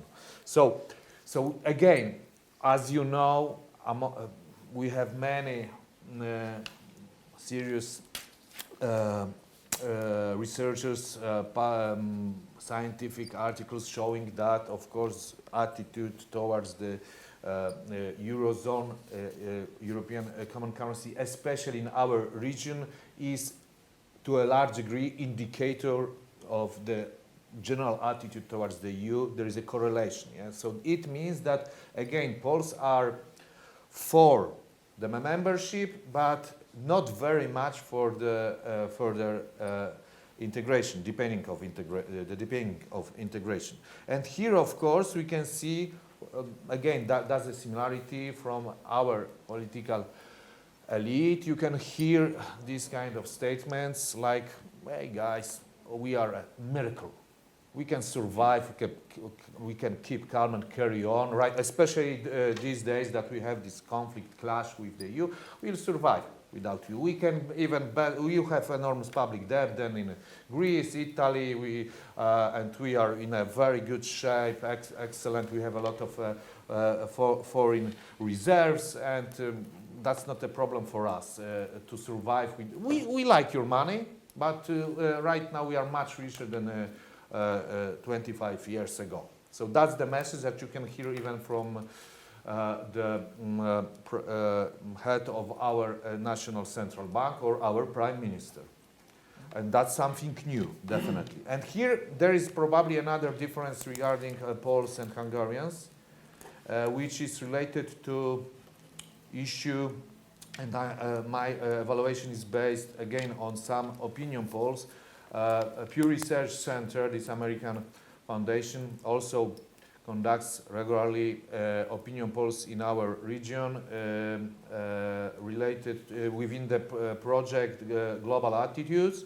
And people were asked, I think 3 or 4 years ago, it was a very huge opinion poll, something like they published results, 300 pages, something like that, especially related to identity, values, things like that, religion, national identity, attitude to different nations. And people were asked about, do you believe that your traditional national values are in contradiction with Western European values? And more than half of Poles responded yes. And I think slightly less than 35% disagreed. In case of Hungary, the result was better in such a way that people were not so convinced that there is a contradiction between their own values and the European values. In the Polish case, where you have secularization ongoing, the society becoming more liberal, but nevertheless still is one of more conservative societies in the European Union. You can play with all these ideas that you can again hear from the Polish politicians, from the ruling elite and from the far right. We are genuine Europe. You not. You from the Western Europe. You betrayed a genuine European civilization, because of LGBTI, because of Muslim diasporas, because of, for instance, your attitude to national identity. You are cosmopolitan, you are too liberal, I don't know, you are, for instance, gender, the Greens, feminism, all these terrible things. I'm joking, of course. In their internal discourse, their language is very strong, of course, with very pejorative. It's not like that. I'm right now very neutral regarding all these groups. So you can imagine that that's the second problem, that here you have also culture and this issue related to identity. It definitely exists in Czechia, in Hungary, but probably right now, that's my impression, that in Hungary plays a bigger role than, for instance, a few years ago in the official discourse of the government. And I will stop here. Thank you. As the time flies, let me start the last round about the recent past, and let me share a joke with you. As you may probably know, I'm Hungarian with Polish roots. So as I'm used to say, I represent two illiberal states here. So I would like to ask you about the recent past, because if I list the most commonly used expressions from the last couple of years, then Fidesz, law and justice, ANO, Babiš, Kaczynski, Orbán, illiberalism, populism, democratic backsliding. But what is your opinion? What do you think? Is it just a short one-way street, or is it an illiberal wave? So what's going on right now in Central Europe? And if you don't mind, I would like to start now with Ladislav, and I would like to add something to your question, because as you may probably know, the Czech elections happened just a few weeks ago. So what is the lessons learned from the Czech elections and the results of the Czech elections? Because maybe we see something different, what we've originally thought, that even from the middle, from the right, it's possible to defeat the illiberalism. So what is the lessons learned from the Czech Republic? Thank you. Let's be positive. Actually, this is maybe you also know that this is what I also used to ask, that be positive. So the last couple of messages should be positive in order to leave this room with a smiley face. Ryan's life. I will try to be only positive in my response. Firstly, I have to stress that the elections that happened 2 weeks ago were fully competitive, without any gerrymandering, without any visible influence of public media or any other media that would prefer one side of the competition. So this is something that might be stressed in Hungary, I would say.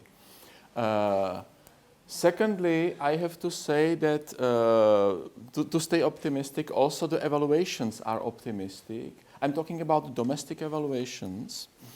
Firstly, we can observe that the government lost the elections, and at least rhetorically we could observe Mr. Babiš stressing that he accepts the defeat. This is something that is definitely new after 8 years in Czech Republic. That somebody who is in power is able to say, okay, I lost the elections.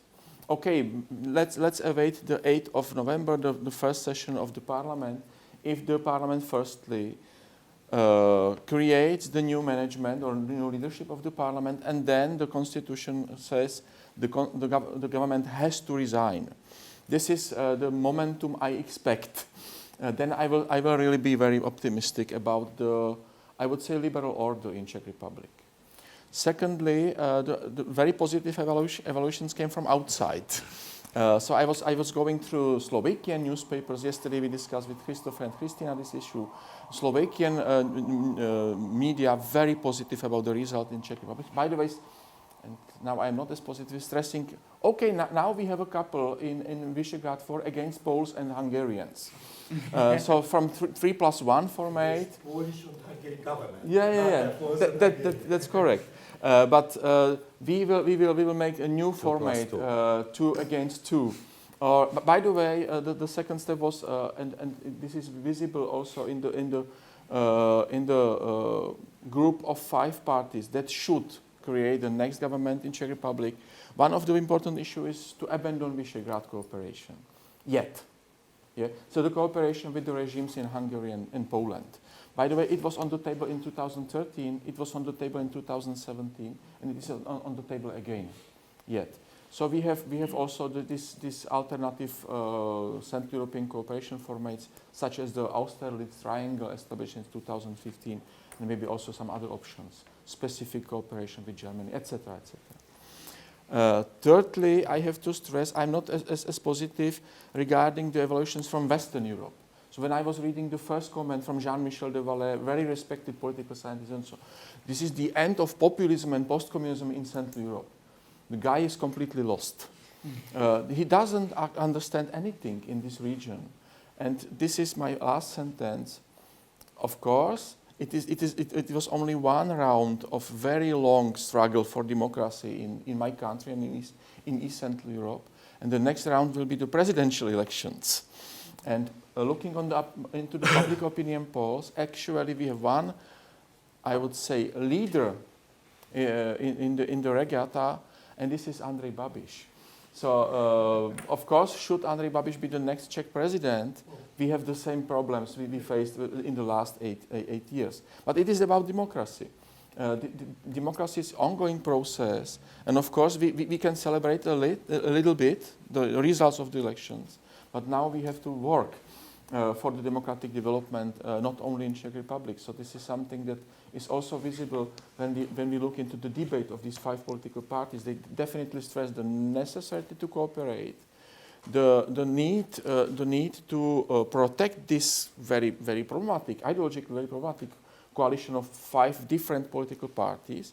So I would say it's very similar rhetoric like in 1998 in Slovakia, when they defeated Mečiar and Mečiarism, and they stressed that this cooperation really needs to survive this at least 4 years of this parliamentary period, and it has to, I would say, also made the liberal institutions stronger, more stable, and I would say, let's hope, permanent.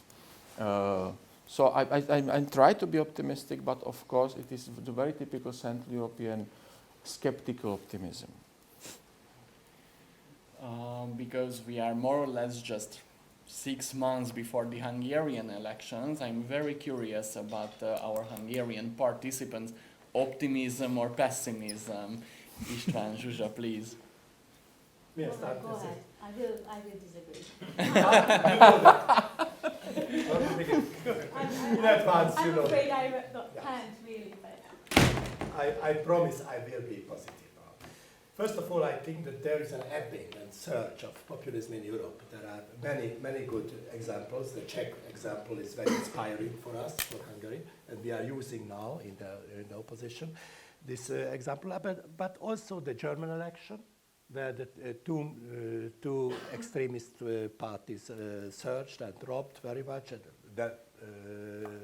Die Linke is still in the parliament, but only with the direct mandates, below the 5%. Also the AfD in some of the East German countries of the land they got good result, but all in all, they have got also a 2% drop there, and I think it's very positive.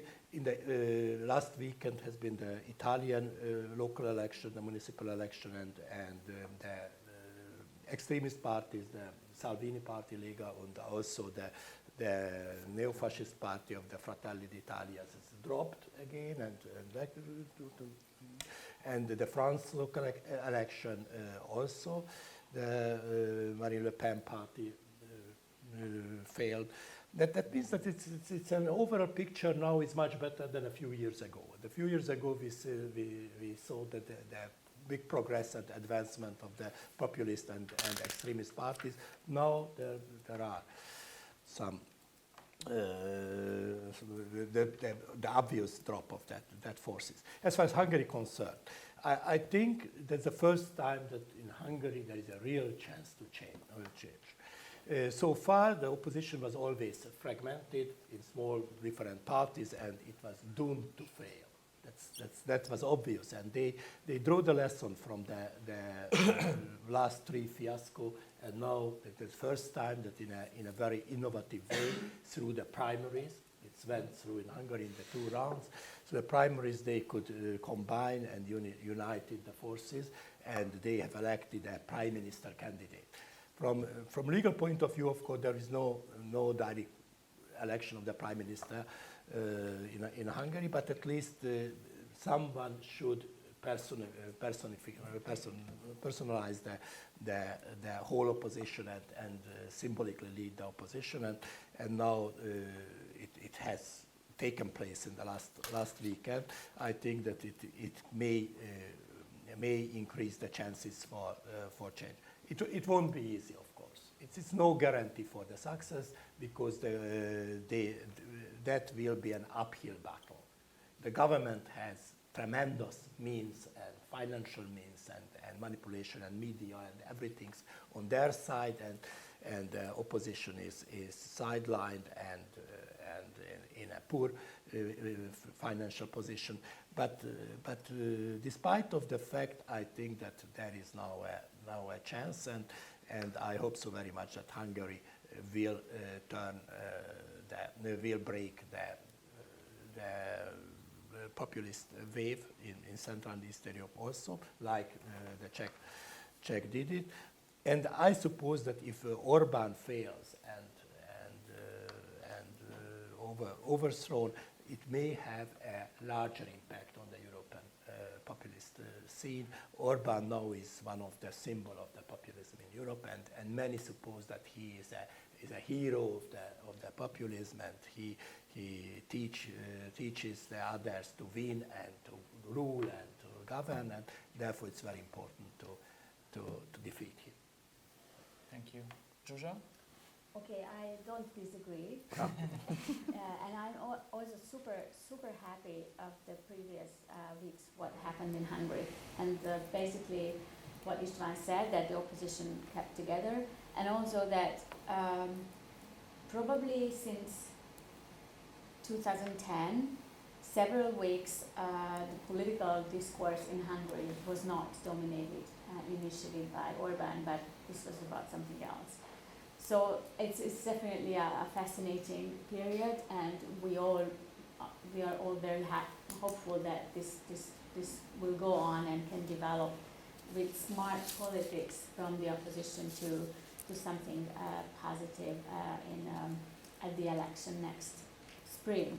However, exactly because Hungary went so far on the road of autocratization, anything comes after will be an incredible challenge, and we all know this. There are no simple solutions, no easy constitutional solutions, or institutional solutions will be super complicated, but also the fact that the Hungarian society is so deeply divided by now. It has been divided for many years, but obviously the last 10 years deepened this gap between, in various ways between Hungarians, and this is not so easy to overcome. So it is a longer task for, I think, not only for the political elite, probably less the political elite than anyone else, civil society and intelligentsia, to overcome, because politics is polarizing. This is how today politics looks like in the world. Populism is there, it's not disappearing, it's with us, it's used everywhere. We don't have to go into details because we've discussed this for years, but it's with us. So I think this is a deeper problem also in other countries. Also in Europe, these autocratic and extremist parties, though they look weaker than a couple of years ago, which is a great thing, but they infiltrated in many ways into mainstream politics, and not just because of their ideas on migration, but also the political techniques and tools. So they use what was not possible a couple of years ago. So the how politics works altogether, I think, is an averse state, a state of affairs than even 5 years ago. So I don't think that altogether European politics, Europe is more fragmented, even stable countries like Germany or France are more fragmented. So there, and the challenge ahead all of us in Hungary, in the region, and in Europe all together, all for the liberal democratic countries, is that we did not figure out yet how to take the next step to all the future that's characterized only big challenges, bigger than humanity kind of challenges. And we either have to get used to live in a more unpredictable life, and this is one way, or we have to figure out how to demonstrate stability, which the populists came up with, but obviously they will fail because it's not the environment we live in. So, because I think we don't know yet how to respond to this new life we are living in, therefore all the challenges are coming and going all the time around us. Adam, as you are the last speaker in this round, now you cannot be pessimistic. Obviously. I was a realist. Zsuzsa was realistic. So someone has to be pessimistic. Exactly.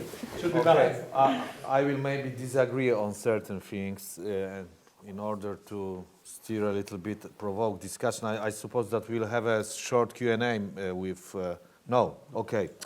So, very briefly, I think that first of all, as you know, because of the current very serious crisis between the Polish government and the European institutions, we, even in Poland, the term which is very popular is Polexit, like Brexit. Yeah. So definitely, I'm not very much afraid of that. I'm much more afraid of something that, in fact, the economists described, I think, in the previous issue, that we are not going to leave, I mean Poles, but we are going to stay as some kind of dirty membership, dirty remain. They called us like that, and we'll be some kind of enfant terrible. And it's going to be a problem because of the fact that we are going to undermine what we are doing right now. We will continue, we will not maybe not even deepen something like that, the basic foundations of the European Union, and we'll find many guys saying, yeah, that's a source of inspiration of us. Again, like here we probably, as you know, we said many times that we would like to have Budapest in Warsaw, so right now maybe you are envy. I would like to hear from guys in other the capitals of the European Union, European Union members saying, okay, we would like to have Warsaw. in our countries, unfortunately, because, and it's really worrying. It's really worrying. Germany is a different case. I would say that many countries really can dream about this kind of very huge political center. Istvan is very right regarding Alternative für Deutschland, slightly less than 10%, Die Linke declining, and so on. And in that case, you can compare with Italy. This success in local elections, municipal elections, didn't transform to the national opinion polls. Still, these two parties enjoy support, I mean, Lega and Fratelli d'Italia, of more than 40% of voters. And then you have Forza of Berlusconi, and generally these three parties, of course, they are divided regarding the attitude towards the government, but nevertheless we can imagine snap elections or even in regular time and these guys ruling the country. The situation is even more worrying, I'm sorry for being pessimistic, in France, that you have Madame Le Pen. By the way, today our Prime Minister in Brussels met with Madame Le Pen. That's something very new. And at the same time, you have another guy who officially, I mean, Eric Zemmour, this journalist, a very tough guy. Madame Le Pen is a very delicate in comparison to him, a soft power, let's put it that way. And he didn't announce officially that he is going to run, but even right now in opinion polls in the second round against Macron, right now he's able to win 45% of votes. So the situation is really serious, and that's the issue of the French national identity, history, everything that, for example, Mr. Romnich mentioned Vichy regime, but also the issue of legacy of colonialism, of civil war in Algeria, all these things, attitude towards Muslim communities in the country, clashes between various regions, social classes and so on. The society is really, right now, I would say the French society is really very in a very deep crisis regarding its own identity, and it can have, this situation, a really negative impact on the outcome of this election. So situation is serious in the Western Europe, in certain countries, and in our countries, of course, again, I don't like, for instance, Krastev and so on, saying, okay, we have the East, the world is not so simple, and again, in our countries, we can be more optimistic regarding Czechia, definitely, but regarding Poland, we are heading to hit the wall, probably with the EU, and we'll see what is going to be the reaction of the EU, because we can expect two strategies, more or less. The first one, let's try still to talk to these guys, let's make some concessions with them, let's let them face our faces and their faces, and they will continue, by the way. For them it will be a signal, okay, that's the message, we can continue next year after, and so on, after the approval of the European budget. And the second option is that the argument in that case can be, don't provoke backlash in our countries of guys like Zemmour and so on, which in fact they are saying that the decision of Polish Constitutional Tribunal, that was a great decision. They are very happy. What is worrying again, that also so-called traditional center-right in France, for instance, is supportive of that ruling. Yeah? And which is very outspoken, clear that there is a primacy of national Polish law over the European law. And then the second option will be to prevent this negative spillover, to prevent this, the rise of these guys by being tough right now. So we will see what is going to be the reaction of the European institutions, European member states. But in my opinion, situation is dangerous, worrying, and it's going to be a positive or negative watershed in coming months. Thank you so much. Unfortunately, as we were running out of time now, we have no time for a Q&A session. Adam, István, Zsuzsa, and Ladislav, many thanks to joining us today. I really enjoyed this conversation. I hope that you also do so.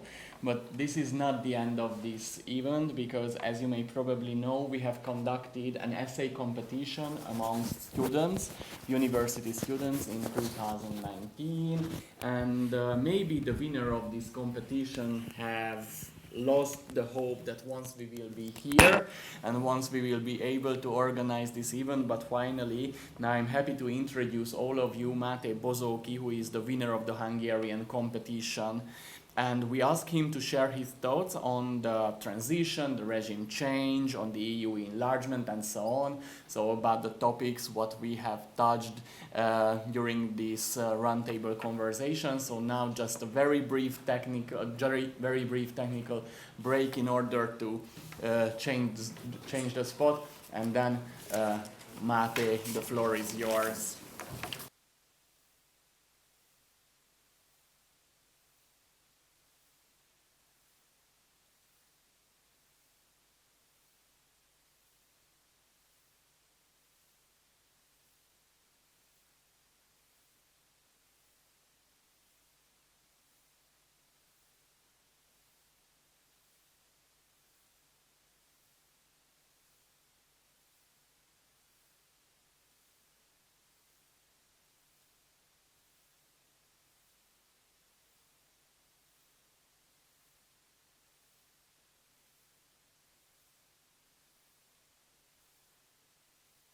Ladies and gentlemen, my name is Máté Bozóki. In 2004, I was 3 years old and obviously was barely aware of the historical moment which changed the future of my generation. Today, 17 years later, I see that future to be in danger. The European Union gave so many opportunities for young people to thrive and prosper. For instance, I can go to visit my friends from Spain and Italy effortlessly and meet my Hungarian classmates doing Erasmus in France, for example. Personally, being European for me is not only about citizenship, but the certainty that I can feel home and safe anywhere I go in Europe. That's why I'm doing my European studies also in the Netherlands, in the City of Peace and Justice, The Hague. I can tell you that I felt like home from the first moment I arrived.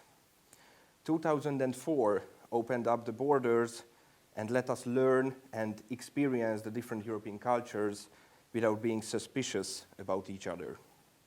I really hope that the peaceful achievements of this community will continue to grow and expand and not going to end up in a conflictual crisis. As a young European person, I feel frightened about the actual political developments in the whole European Union. It seems that the original cooperative intent is being threatened and slowly dismantled by non-democratic and illiberal powers. It's important to highlight that 2004 had also some negative effects on my generation. We can talk about the opening up the labor market gave cheap workforce for the Western countries.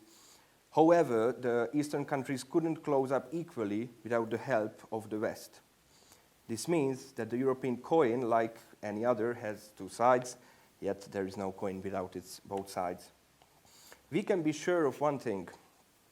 European countries cannot sustain the community without each other's help. I see the European Union's policy today being based on principle of everyone is equal, but there are more equal countries. In many cases, this perception, in my opinion, is a complete misinterpretation of what we call European values. By this, I mean that all countries must share equally in the tasks. This affects the future, of course, of the young generation. Because after all, the legacy of 2004 is about equality and freedom. I have to say that today a Hungarian young man may be equal to a Dutch one, for example, in terms of human rights. But in reality, they do not start with equal opportunities in life. We can mention the differences between the economic, law, and education systems. My generation needs to be able to catch up with itself as it's easier to shape processes with equal force. The 2004 processes must not end with democratically supported illiberal political systems. Right or left doesn't matter in this case. The functioning of Hungarian democracy really shows changing tendencies. These changes can be observed in the work of the current government. Of course, every government needs to change certain things to develop for the development. And of course, Hungary has been undergoing an organic transformation since the regime change. The regime change has been a major challenge for this Eastern European country. The Fidesz party, which was a pioneer at the time of the regime change, behaves completely differently between 2010 and 2021 than in previous times. It's clear that the problems are real between Hungary and the European Union. The work of the government, from a political point of view, calls into question the integral essence of democracy. Yes, democracy allows for personal freedom and expression, as well as the ability to act. The political boundaries of democracy in this case are blurred and allow to use of formation that also appear to be as a democracy. It's worth noting that the operation of the Hungarian government is not the same as that of the Hungarian people. At the same time, democracy entitles people to change the way their own state is organized. The Hungarian electoral system has changed thanks to the Fidesz-KDNP government. In agreement with this, the Hungarian people accepted this change from 2010. And also statistics show that the representation of the parliamentary opposition is insufficient. If we are really talking about an anti-democratic phenomenon, then the work done by the opposition parties is also to be condemned. Amendments to the constitution for the supermajority do not impede equal competition. The rules of democracy must be followed by everyone. I think my generation understands this.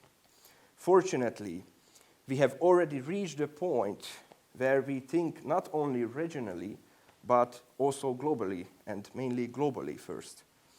We know that the European Union is a multicultural community in its own right, and a path of cooperation and not division.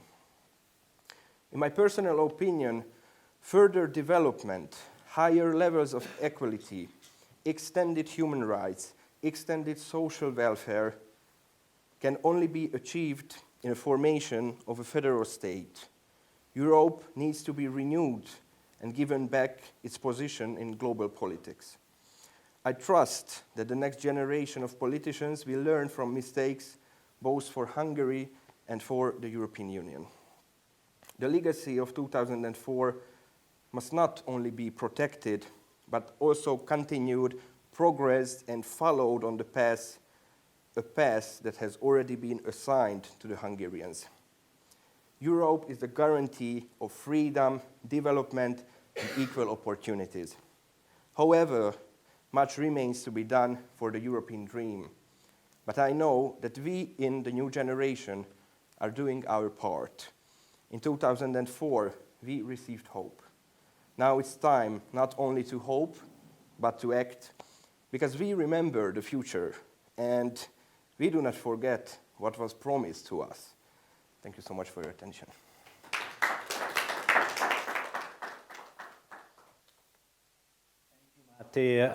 My role is just to say a very few couple of words to conclude, or better to say to close this conference. But first of all, let me thank you, Mate. It's never easy to speak on behalf of the entire generation. But I think we were inspired by your words, and it looks like that you are also interested in politics, not only for your generation, but maybe for yourself as a future job or passion. So I wish you all luck following your speech. And I would like to thank all of you who participated here, especially our speakers, participants, and the small audience in this conference room. And I hope that many followed our conversations and discussions on Zoom. I hope that it will be around 50 at least, we will see, and you can check the statistics, but it's very important for us to spread this sort of voice of our participants, because I think it's very important. How much? How many? 22. Okay, so maybe next time. Next time, I mean that we will have a follow-up meeting in Berlin next week and then in Prague. So the project is not yet over.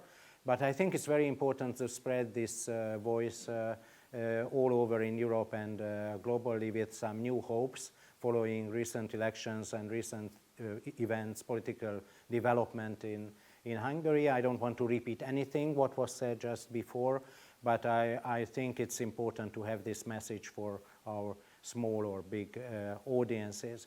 So let me welcome you to our future events in Berlin and in Prague, which will be also seen online. And certainly the event today was also recorded, so you can check it on our website later on. And let's hope in a more optimistic way, as Eric suggested, that we will all face a more united Europe, and all the legacies of 1989, 2004, and even the revolution in 1956 will be concluded sooner or later in a better atmosphere at least. I agree that populism is not over and the struggle for liberal democracy is not over, but at least in the following years I hope that we will have better circumstances than recently, and we will have much more joyful events like this one. With this not so optimistic but still optimistic remark, thanks again for all of you for being here, and see you soon in person or online. Thank you for all coming here. Bye-bye.